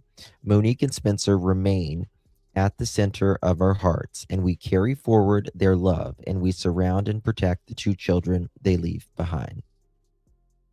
We will continue to honor their lives and the light they brought into the world. The arrest came weeks after investigators began probing the couple's deaths, which were reported after December 30th response. It is understood the alarm was sparked when Spencer didn't show up to work at the Athens Dental Depot, with owner Mark Valrose calling 911 because it was unlike him to miss work and he hadn't called ahead, as reported by WSYX TV. A friend then raced home and called 911, saying he could hear the children inside the property. In a second call, the friend reported seeing a body and told dispatchers, we just came here and he appears dead. He's laying next to his bed, off of his bed in his blood, end quote. I can tell he's obviously not breathing or anything, the caller added. The couple's young children were unharmed, as was their pet dog, and police said they quickly ruled out a murder, SUICIDE. Investigators believe Spencer and Monique were killed between 2 and 5 a.m. We now have an actual time on that. I think it was, what time was it? 3 something a.m. I believe that is $1,200. It's something like 20. Yeah. Yep. It was an ungodly amount of interest. The guy looks like a Russian guy that was boxing Rocky. Yes, I can see that. Butterfly. I can see that. Hey, Magic Star, good to see you. The official divorce proceedings began in May 2017 and were finalized by June 2017 on the grounds of incompatibility. The family source added, quote, the main focus right now is the funeral arrangements, which will be happening in the coming days. They are unsure at the moment whether or not to have the young children attend. Oh my God, y'all. Can you imagine? Can't. Hey, Shannon. Hope it's good to see you, darling. Drew. No way. Yes, Buzz. What? What about? What are we buzzing? A child would remember him. I don't know. I don't know if a 4-year-old would remember. I don't know. I really don't.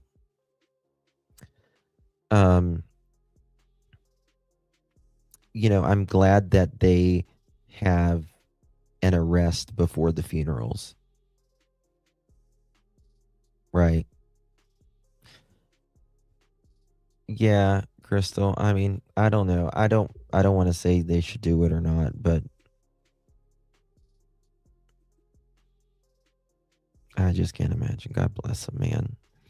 The U.S. Sun understands that the videographer, Rob, who was married to Spencer Tepe's sister, is currently caring for the children, is putting together a special video for the service. He previously filmed their couple's wedding day 5 years ago, and the family was close.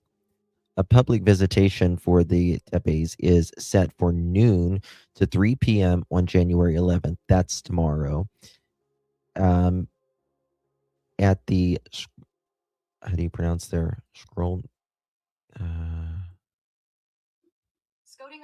Skoldinger Northwest Funeral Home in Upper Arlington. A separate celebration for life is gathering at 3:30 to 6 p.m. at the Duamincy in Columbus, Ohio. What's that? Flowers and other items? Okay. Oh, this is flowers and stuff that's left. Oh my God. Did you see that? I never saw that picture. Do you see what that says? Let me see if I can make it bigger.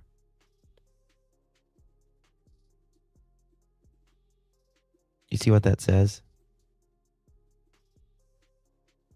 Look at this. That was left at the door. Oh my gosh.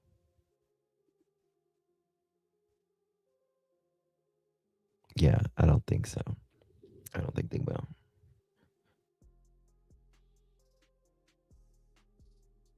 Isn't that sad? They put that at the door. Bless their hearts.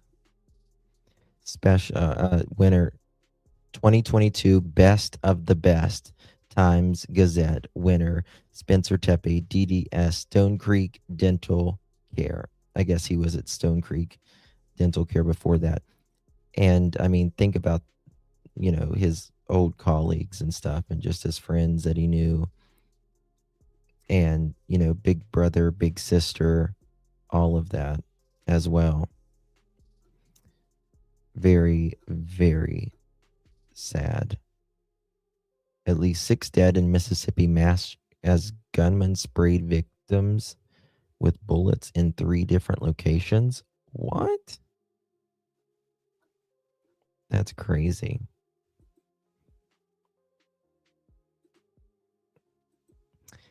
Just an evil fuck, man.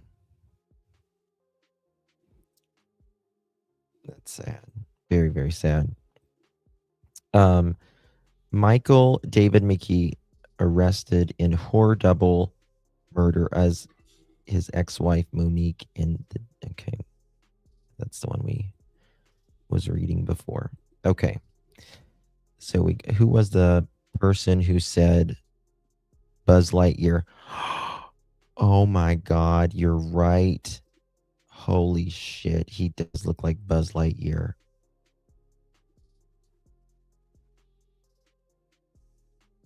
Y'all. mother. Look at this. Oh my God. Hold on. Buzz Lightyear. Here we go. Let me find it. Let's find it.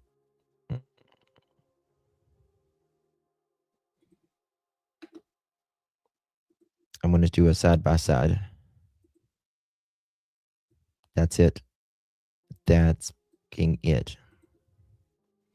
To infinity and beyond. You guys are going to freaking laugh your asses off here. We can make fun of him because he's a fucking killer, allegedly. Watch this. Oh my gosh, watch this. Freaking laugh.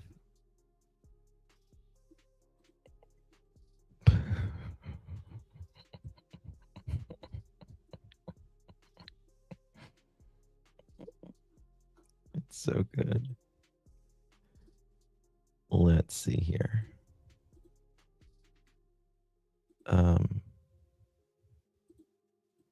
Here we go. Here we go, y'all.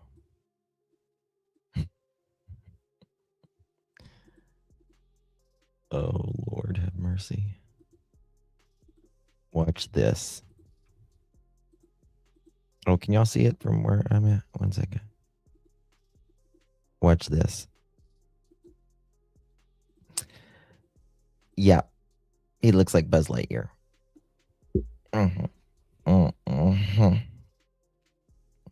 He's buzzlightyear.com. If he makes me, yeah. Absolutely. Well, damn, Charlotte. He does look like Buzz Lightyear.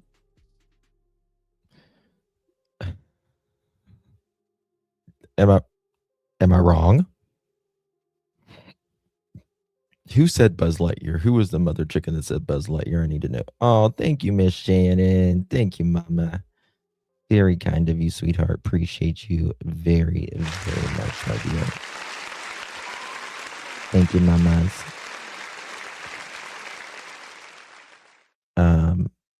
Appreciate you, my love. Good to see you. Very much. Thank you. Justin, ears lower than the eyes again.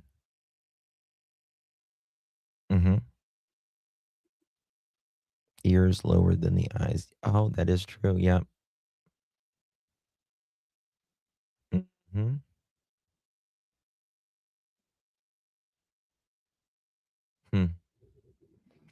If you don't know what they're talking about there is serial unaliver traits and all of that. A doctor, look at his ears. WTF.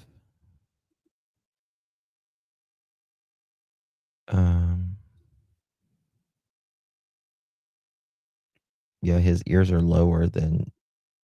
It's kind of weird, isn't it? I just now noticed that. You just said it. Everyone's looking at his ears now.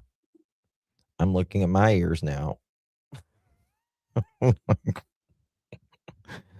Everyone's looking in our mirror right now. We're like, what? I never even. You have.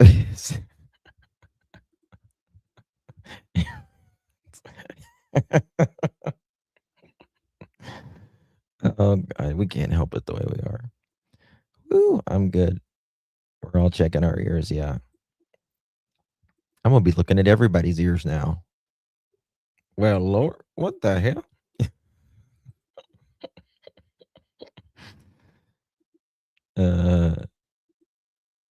Gosh, mine are lopsided. I can move my ears. I can wiggle my ears. With my headphones on, I don't know. Can you see it? With my headphones on, I'm wiggling them. I can wiggle my ears. Thank you, Brenda. Thank you. No, I'm self-conscious now. Oh. I can wiggle him. See me wiggle him. I used to go wiggle him a lot better, but I've had too much Botox over the years probably, so that'll do it as well. I have tiny ears too. I just nodded laughing. I have the cold flu.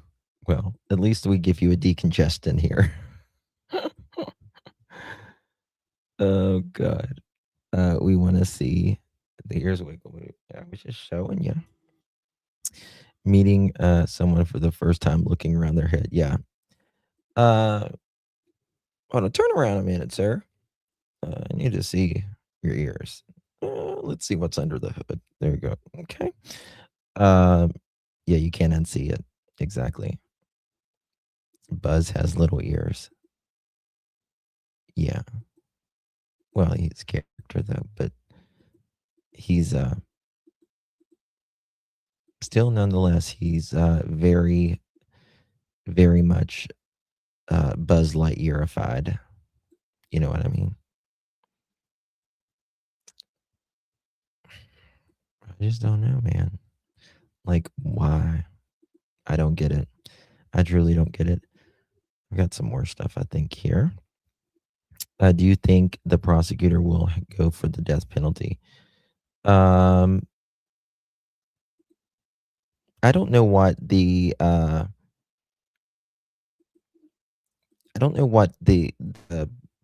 they some states you have to already be a felon, or but it depends. In some states you have to, you know, murder more than one person. It depends. I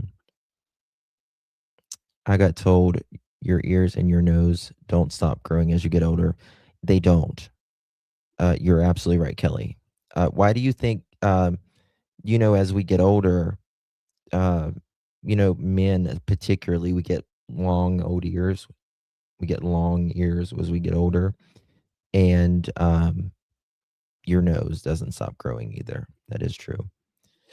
So, you know, every 10 years, you just go in for a tune-up, get a nose job, and get your ear cut. While you're doing that haircut, could you just cut a little off the ear as well? Can you? Oh, I know, Mousy. I know.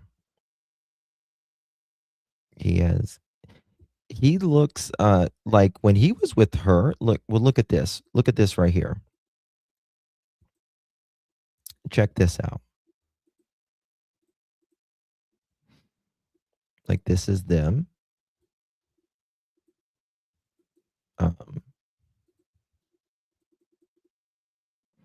Like he looks so much better there. Right? He looks older than 39 now. Hell yeah, he does. I think he does. Like, he looks fresher here. You know what I mean?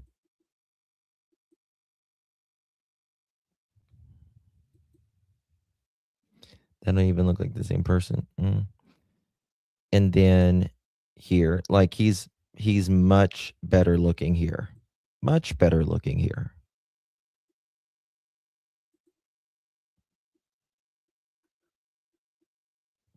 The last execution was in 2018, and the state is reviewing its. They review all of them. That's crazy. If they fool thought he would, I think he did think he would get away with it. Justin, just wait. Then you will have to be able to.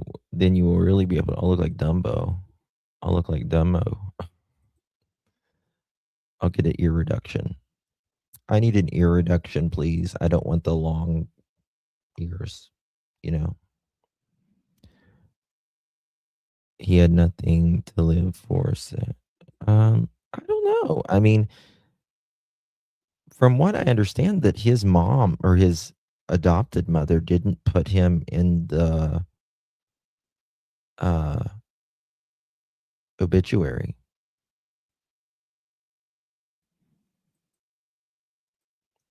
Trim my horns back a little. That's right.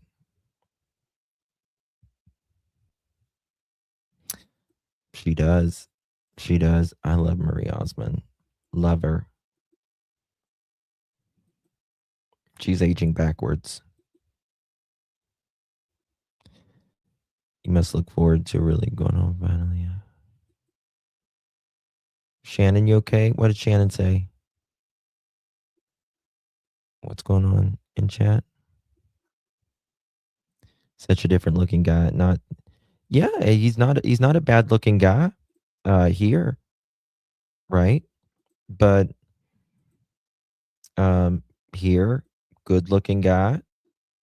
But again, what happened?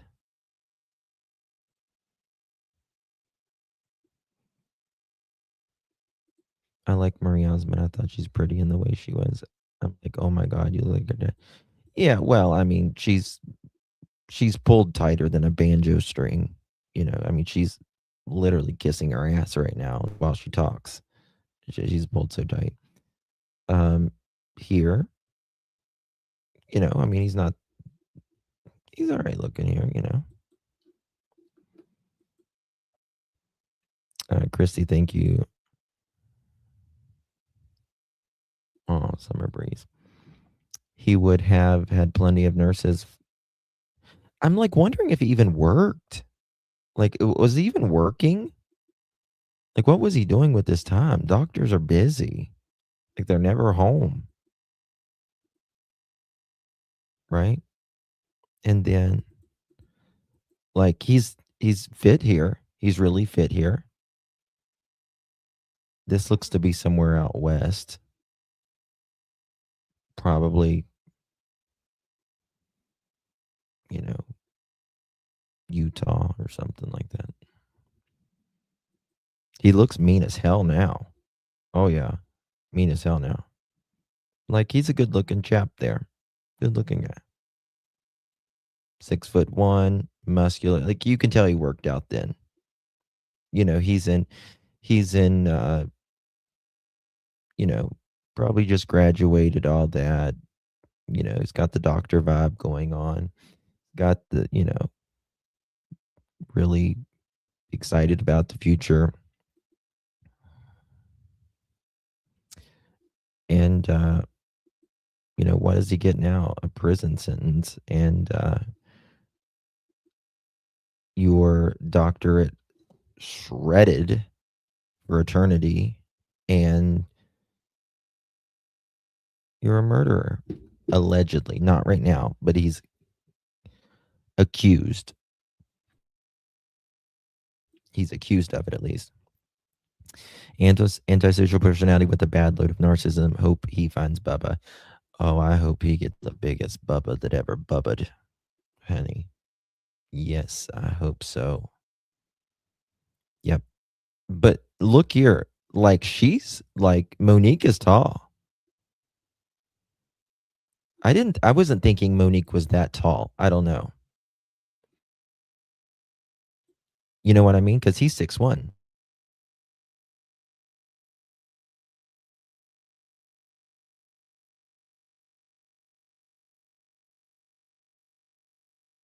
I hope that he gets a double wide Bubba.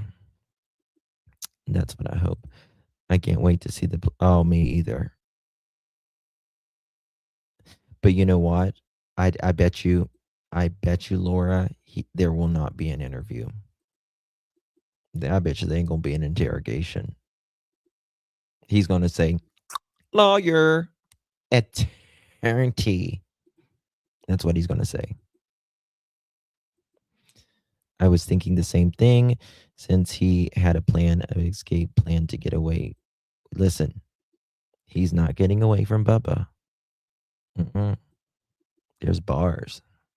There's bars. Oh, sassy baby, I hope you feel better. They look like they're at where's this at in Ohio? Is it up near Cleveland or whatever? He will lawyer up for sure. Oh yeah. Yeah, I doubt it if yeah, he probably won't say one word. Oh, you think it's me? Attorney, please. That's what he's gonna say.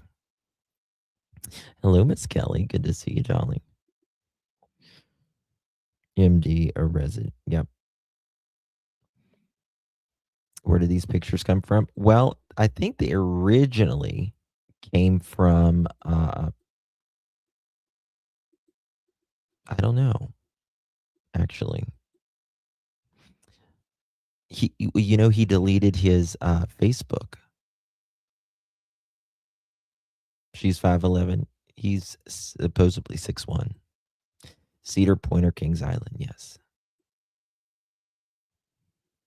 Yeah. Because is it Cedar Point in Cleveland or right outside of Cleveland? What do they call it? Put-in Bay Island or something like that? Put-in Bay.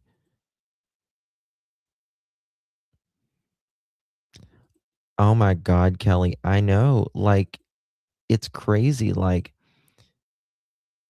you go to the UK or Canada, I mean, like, you just see the most evil murderers, and they're like, yeah, we gave him 7 years. Sandusky, thank you, yes. And you're like, we get that for not paying 3 tickets here. Like, it's crazy. Yes, Sandusky, Ohio, yeah.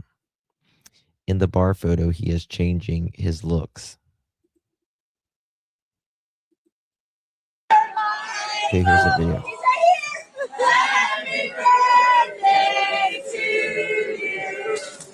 Go to prison. Yay! Happy birthday, Michael.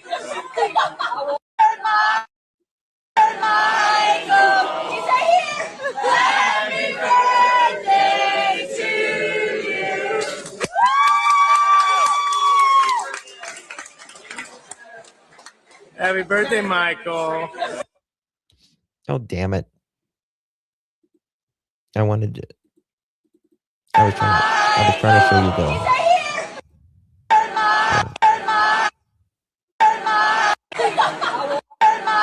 why don't it freaking hold on. Birthday, Michael. That's what I want right there. He's really young here. Monique is in this video. This video? She is?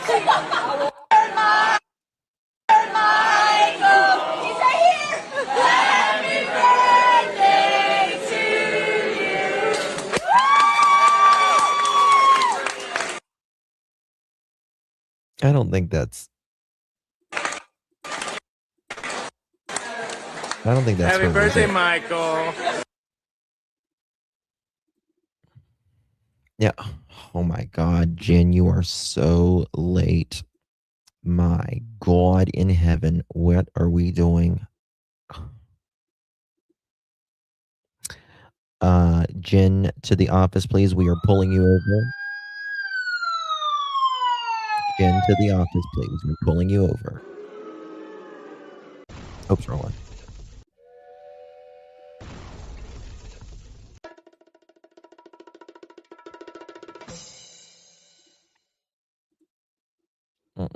Don't be leaning, Margot. I was just watching police body cam videos. I never get a notification. That's her voice screaming it out. Is it?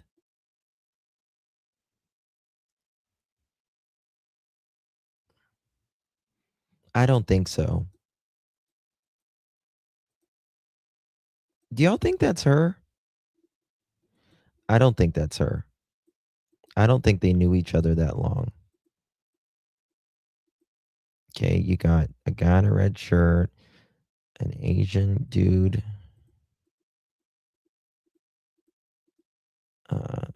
White guy. That's not her. I don't think that's her.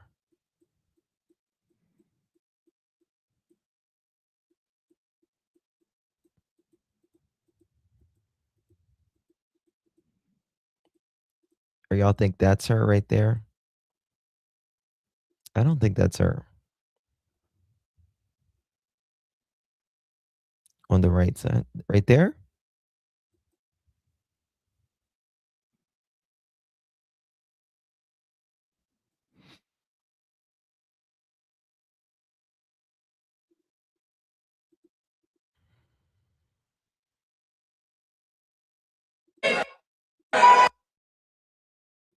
Really? Maybe. I just didn't think they were together. Like, he looks. So did they know each other a lot longer?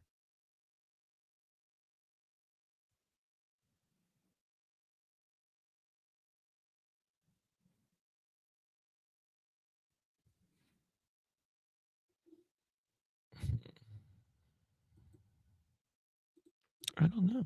It's very weird. Okay. Let me pull this up. All right. So watch this. Watch this, y'all. Let me find it here. Well, let me pull this one up first, and then we'll go to that one. Yes, I heard years before they were a couple. Oh, that would be that would be very interesting. Excuse me. Oh my God, this man looks like me at a middle-age crisis. Sorry. Colin Dorsey. Columbus police telling us Monique Tepe's ex-husband, Michael McKee, is now charged with 2 counts of murder for the deaths of Spencer and Monique Tepe.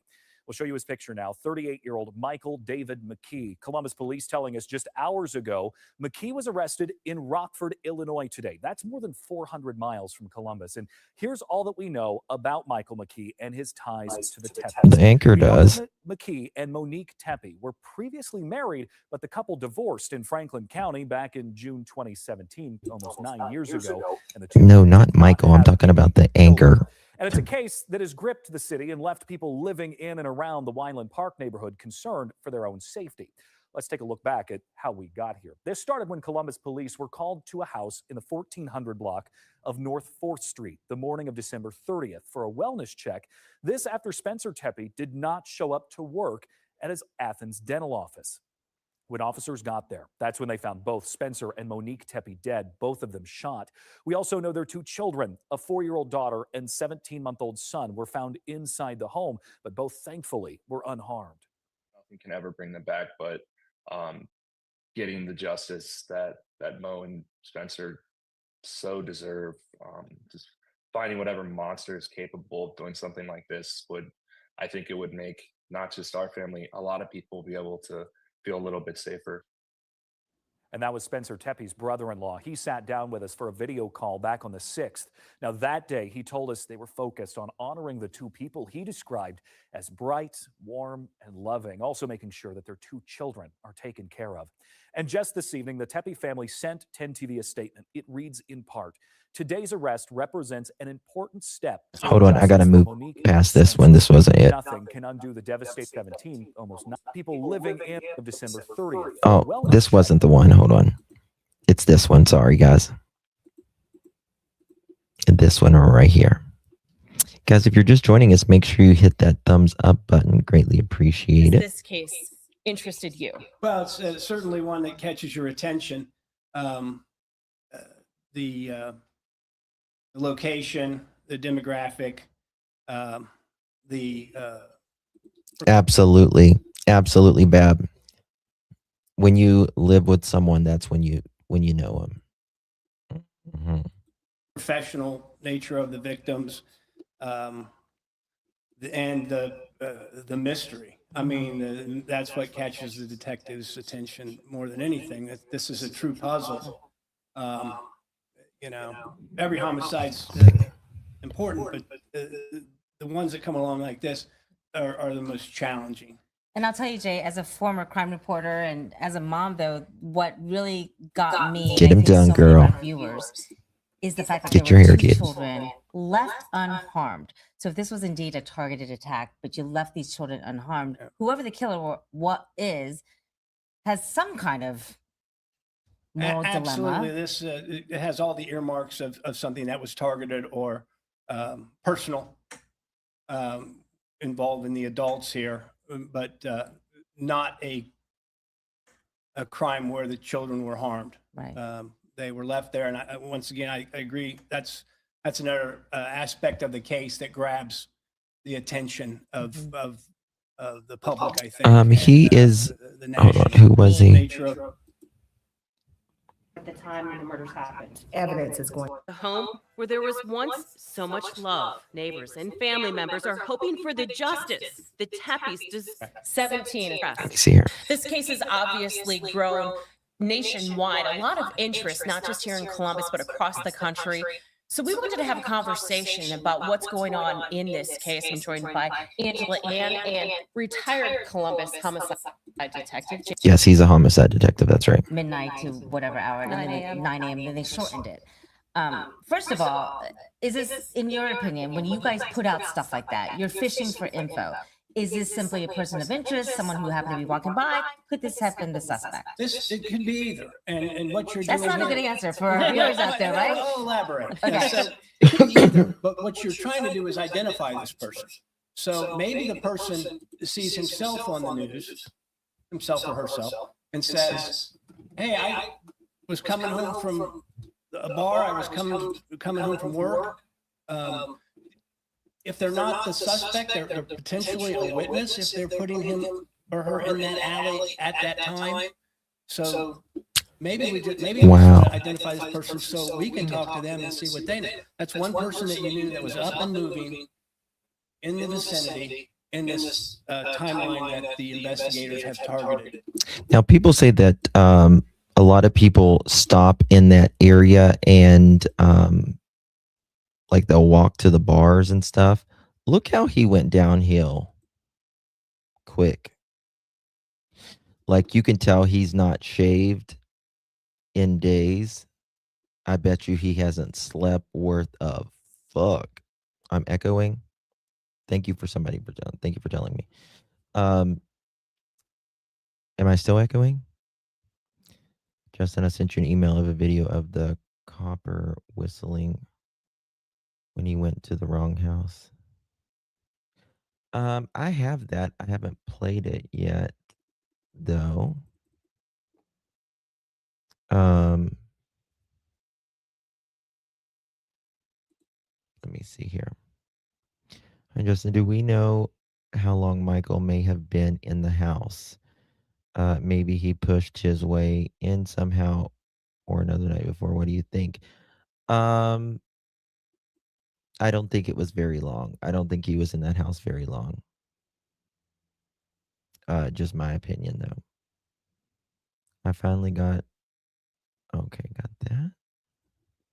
Yeah, I think you want to get in there and get out. He obviously knew their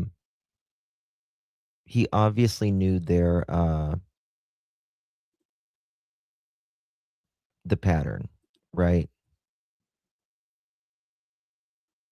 Of what time he went to work, all of that.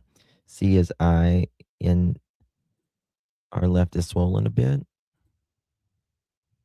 I don't think his eye's swollen. I don't think so. Doesn't have much of a lip either.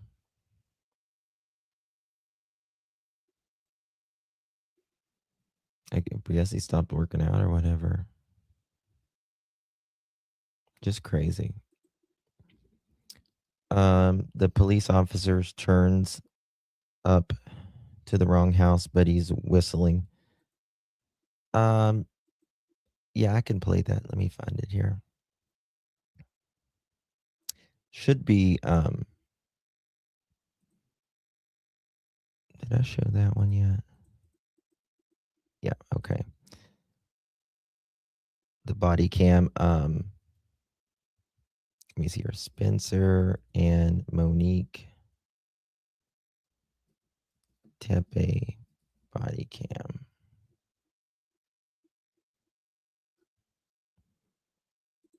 They went to, let me see. That's the other thing. Okay, here it is. Check this out. If y'all haven't seen it yet, this is from Law and Crime.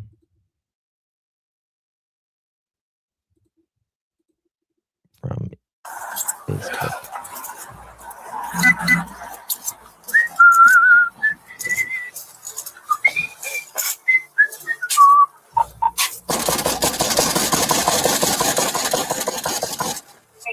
Banging on the door.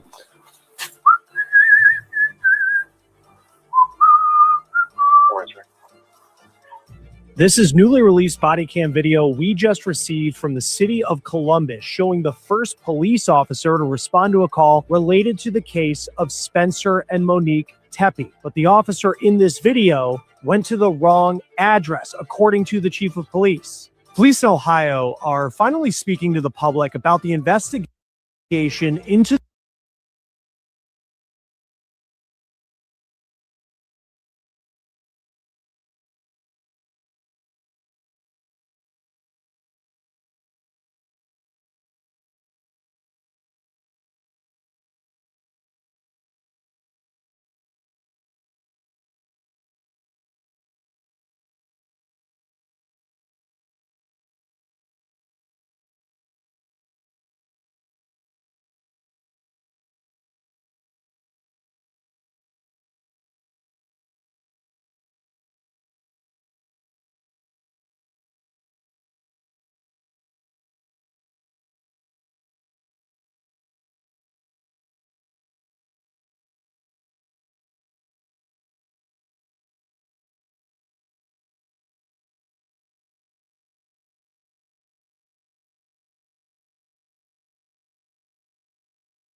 Hi, this is 911. We just got a hang-up call. Is everything okay?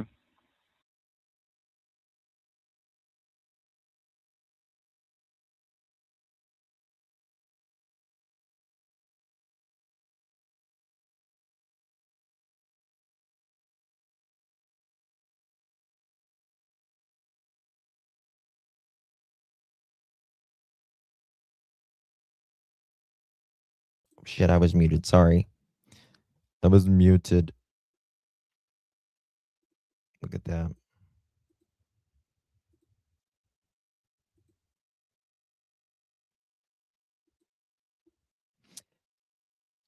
He looks slimmer in that body cam, though.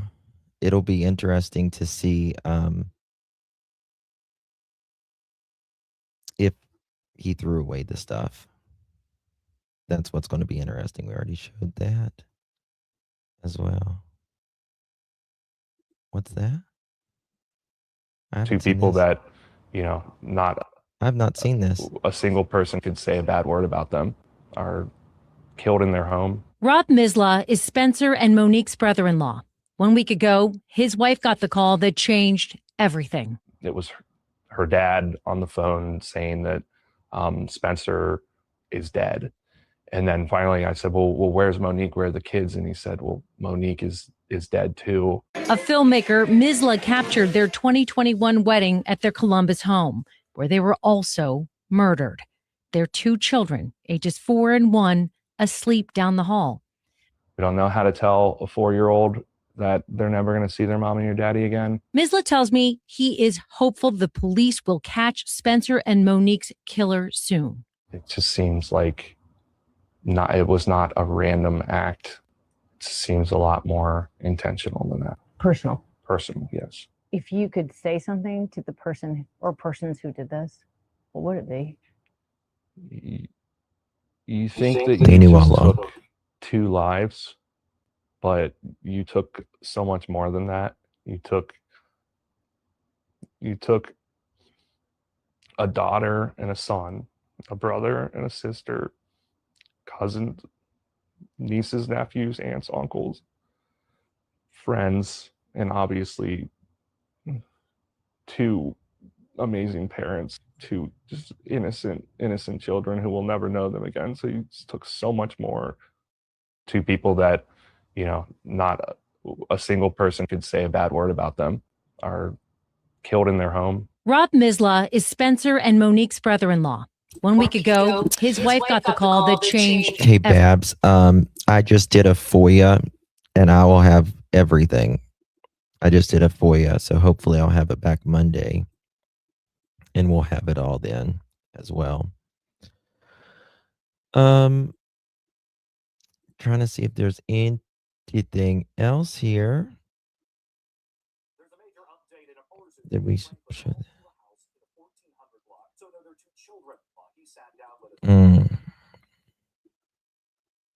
Just craziness. I bet you he's already got an attorney. If does anybody know if he has any siblings? This dude, any siblings at all? Like even if they're like step siblings. I wonder if he's got anything like that.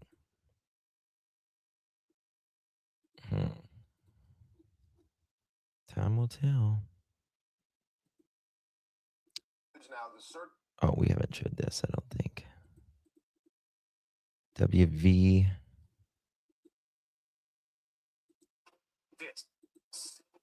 Let me see here. Did we show this? Nope, we haven't showed this. Pop this one. Not sure, but he is adopted. I think his adopted mother died. And I'm Aaron Thomas. So this is a case that has been gaining national attention. And now 39-year-old Michael McKee is behind bars. He is Monique Tepe's ex-husband. WLWT News 5 Sean McKinnon joining us with more on this major update in this case that we've been following for weeks, Sean. Spencer and Monique Tepe were shot and killed inside their Columbus home on December 30th. And the couple had ties to Greater Cincinnati. Spencer graduated here from Mason High School in 2007. Now, according to court documents, Columbus police were able to identify a suspect through this surveillance video on the day of the murder. The suspect was then tracked to a vehicle which police say arrived before the murders and left just after. That may be why he was kind of like Andy had a sister. He had a sister. And I'm talking about the killer, Jen. Is that who you're talking about? Let me show you this. He may not. It may be why he is the way he is, because he felt abandoned, like he's got like abandonment issues or whatever. This was it. If he doesn't have like any other family per se, and that's kind of might be like what he always wanted, was like a family, if that's how he grew up. This is the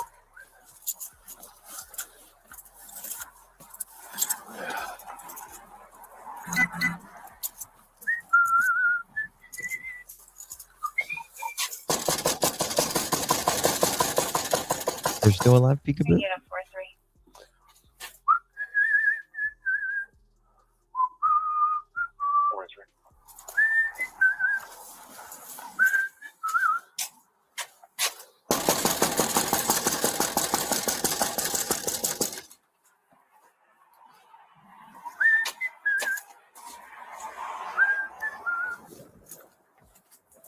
Anybody home?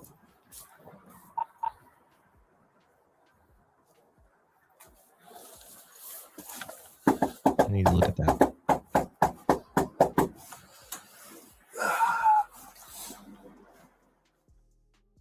Well, first and foremost, grieving. That was the mayor. We saw that earlier. So, Yeah. I mean, the last time he was in court, what it says is 9/26/25. Original copy of hearing notice filed, 9/26/25. And, we'll just have to see if anything came of that. I might get the transcripts of uh, the hearings.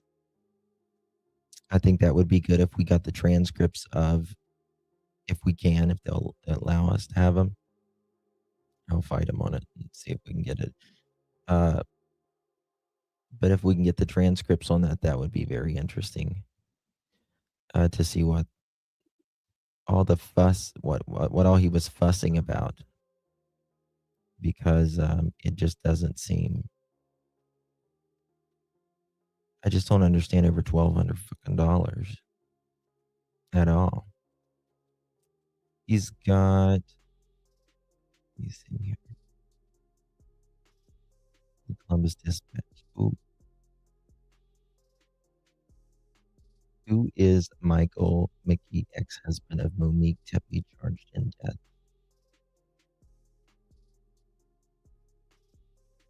Okay, here we go. You did not see this one. Was he at the wrong? Yep. They originally went to the wrong address. Yep. I'm Bethany Bruner with the Columbus Dispatch. We've got a major update in the homicide investigation into the deaths of Monique and Spencer Tepe. Earlier today, we confirmed that an arrest warrant has been filed for Michael David McKee, the ex-husband of Monique Tepe. He is currently in custody. We have confirmed this in the Rockford, Illinois area. What we know based on court records is that Columbus police identified a vehicle that was seen near the Tepe home on the morning of December 30th. That vehicle was seen shortly before the homicides and leaving shortly after the homicides are believed to have happened. That vehicle was then traced to Michael McKee and found in Illinois. We also know Michael McKee has medical licenses in Illinois and California. He is identified through various means as being a vascular surgeon. We know he also has family in Ohio, in the Muskingum County area, and he went to Ohio State for medical school. He and Monique Tepe, who was not Tepe at the time, obviously, married in 2015. She filed for divorce in 2017. That divorce appears to have been handled very quickly and very amicably between the two based on what we can see in court filings. It was finalized about a month after it was filed. You will see on that docket what's called a standard mutual restraining order. That is not what we typically think of as a restraining order. That is specific to divorce and separation type cases to prohibit either party from touching assets, money, bank accounts, those sorts of things. It bars them from doing that through the course of the proceedings. McKee is going to be held in Illinois until he is extradited back to Ohio. He's currently charged, according to Franklin County Municipal Court records, with 2 counts of murder, one for Monique and one for Spencer. After he's brought back here, he will have an initial appearance in Franklin County Municipal Court. The case will then be sent over to Common Pleas Court for review by a grand jury for potential indictment and additional charges. We will continue to follow the story. He grew up in Zanesville. I was just looking at this picture right here, and although Monique is beautiful, but there's just something that it doesn't feel. I don't know. I just get the feeling here that like she's just, maybe it's just me reading too much into it. I don't know. But it's like she's not comfortable. I don't know you know what I mean? Do you sense it? Does anyone else sense that in this picture? Like I don't know. It's just, she's stunning, but it doesn't feel authentic.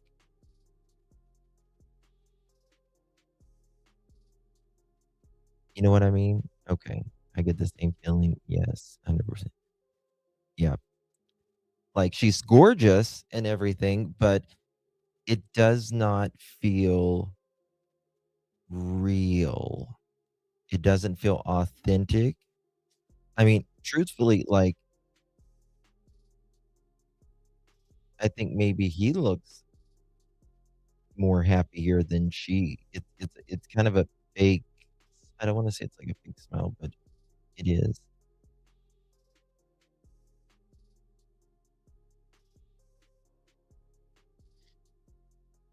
It doesn't feel 100% natural. Mhm. I don't know. I mean, she's gorgeous, yeah, but it's, now look at her in her new marriage. She was different, yeah, that's a good idea. Let me see here. Um,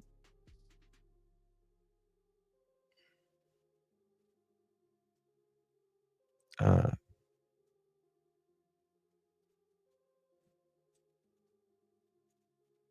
Here we go. She just looks, yeah, look at this. You'll just be able to see it. I just can't tell you. You'll just have to see it yourself.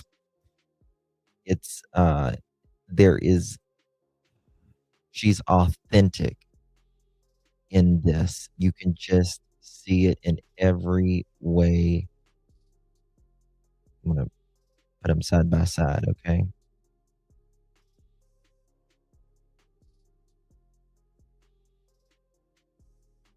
This is what I'm gonna do. Okay, look at this. You can just see her being authentic.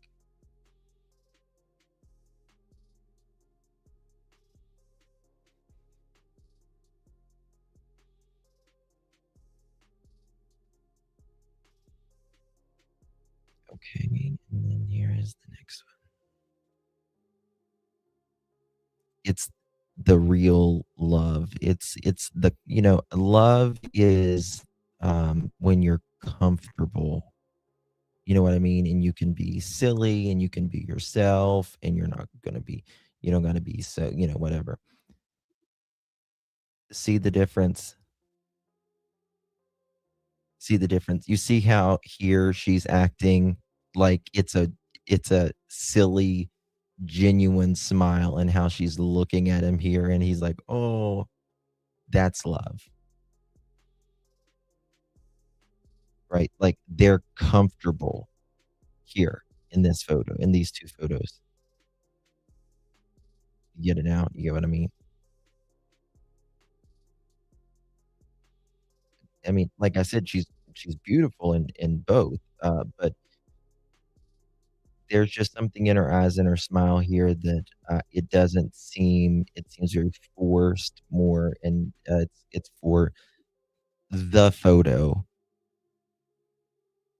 Y a real smile is genuine and you can read it. But here, like, she's genuinely, like, smiling and is happy, right? They had just like a home wedding, a beautiful little home wedding and didn't no, no, Franklin County will they're gonna yeah, yeah,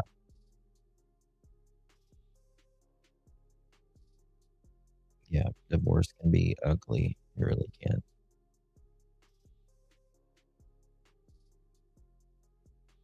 right now, yeah. So, yeah, it's very interesting, all of it. She looks more comfortable in love with Spencer. She does. It's like you can see the years difference, you can see maturity. She's a mother here, and parenthood changes you in every way, shape, and form of your entire being. And, you know, it's it's just authentic here. You can tell the love is real. It's like a snag. I don't know, but it's just I don't know. But yeah, we're going to see him in court. Hopefully, they'll allow cameras in Monday and see where it goes because we're going to get a lot more information then. Hold on. Let me find it here. It's let me show you this photo 1 second. Because they have so many, and Rob did a beautiful job for their wedding as well. Right? Like, let me do it like this. Let's get that bastard out of here. It's mirrored, but you can see that, like, that's joy.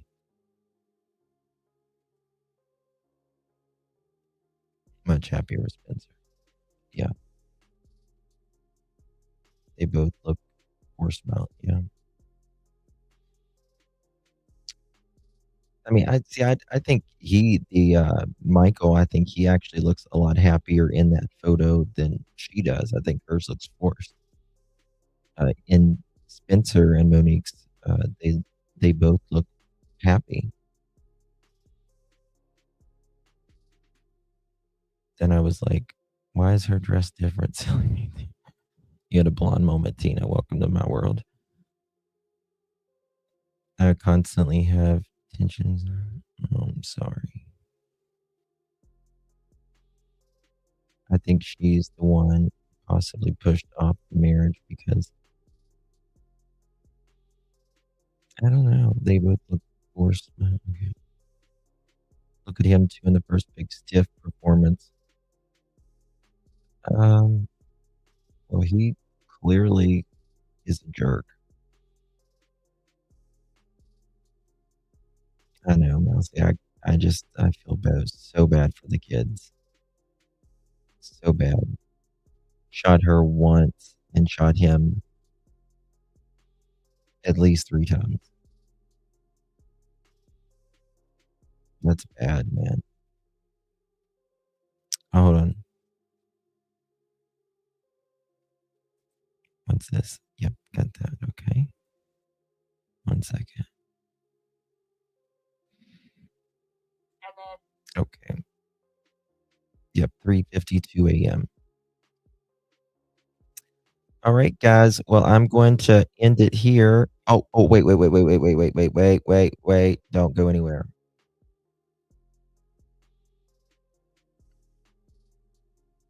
Let me see here.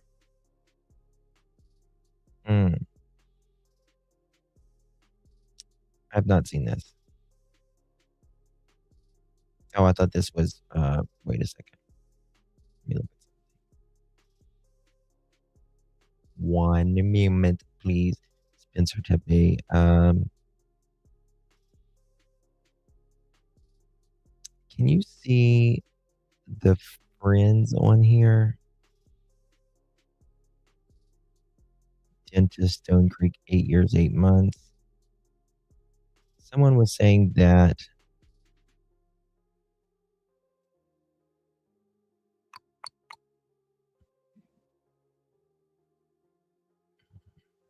is that him right there?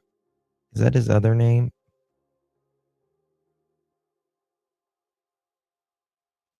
Causes children, or civil rights and social action, economic empowerment, education, environment, health, politics, poverty, alleviation. I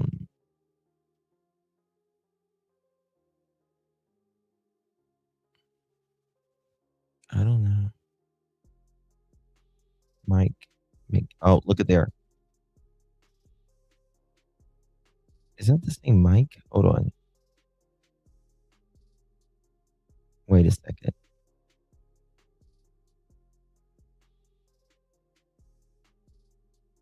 No, that can't be him. That says Mike McKee, but it's not the same one. How do you hype it? You have to wait till the live is over, and then there's a button underneath, like close to where the comments is. Hey, Bo, good to see you, baby.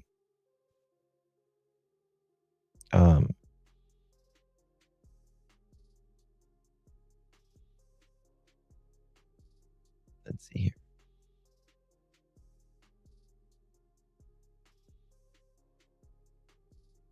Nothing to see. Someone said that there was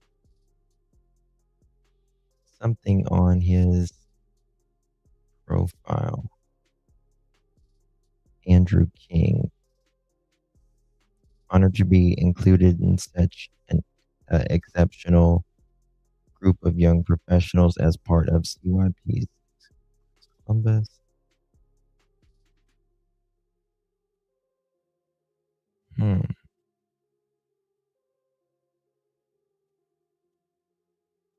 I'll dig into it. He's got 234 followers. Okay. Someone said that he had Michael has LinkedIn account and is a follower of Spencer's. That's what it was. Ooh, hold on. Look at this. Look at this.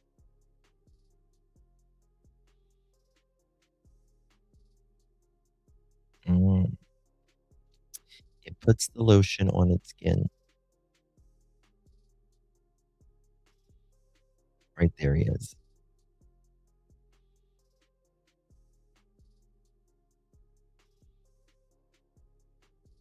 What is he doing there? What is he doing? Look at there. Maurice, it's your daughter's birthday. Happy birthday to you. Happy birthday to your daughter. Happy birthday to Maurice's daughter. Happy birthday to you. Get out of town. Shut the door. Imagine being one of his past patients. I know.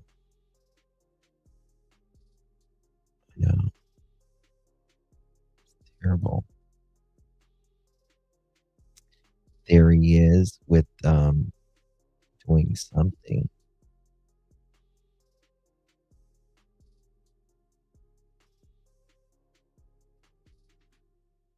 Let me see here.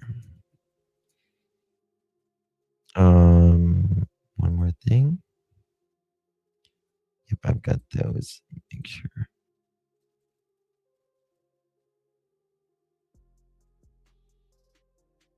Ooh, hold on.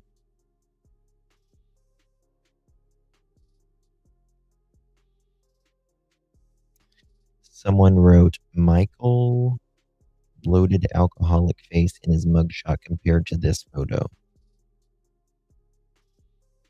You think he's like drinking a lot of, they think they might have been drinking a lot of alcohol. Or he was booked, so maybe.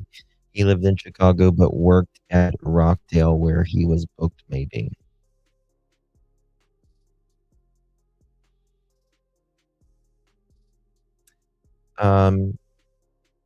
There's a physician's kind of like Facebook kind of thing, and I spoke to someone who is on it, and I'm gonna see if I can get some information from it, and I'll let you guys know, of course. Hello, Black. It's good to see you. Knowing that he worked on teeth. No. Spencer worked on teeth. This guy was a vascular surgeon, and he did like general surgery, appendectomies, that kind of thing. Not that I have seen. Practice on a dummy. You can't take photos of someone during surgery. I thought that was kind of weird too, to be honest with you. I mean, I guess you could sign a release, maybe. I don't know. I don't think it was surgery there. I think she was like changing like a tube. It was a crime of jealousy.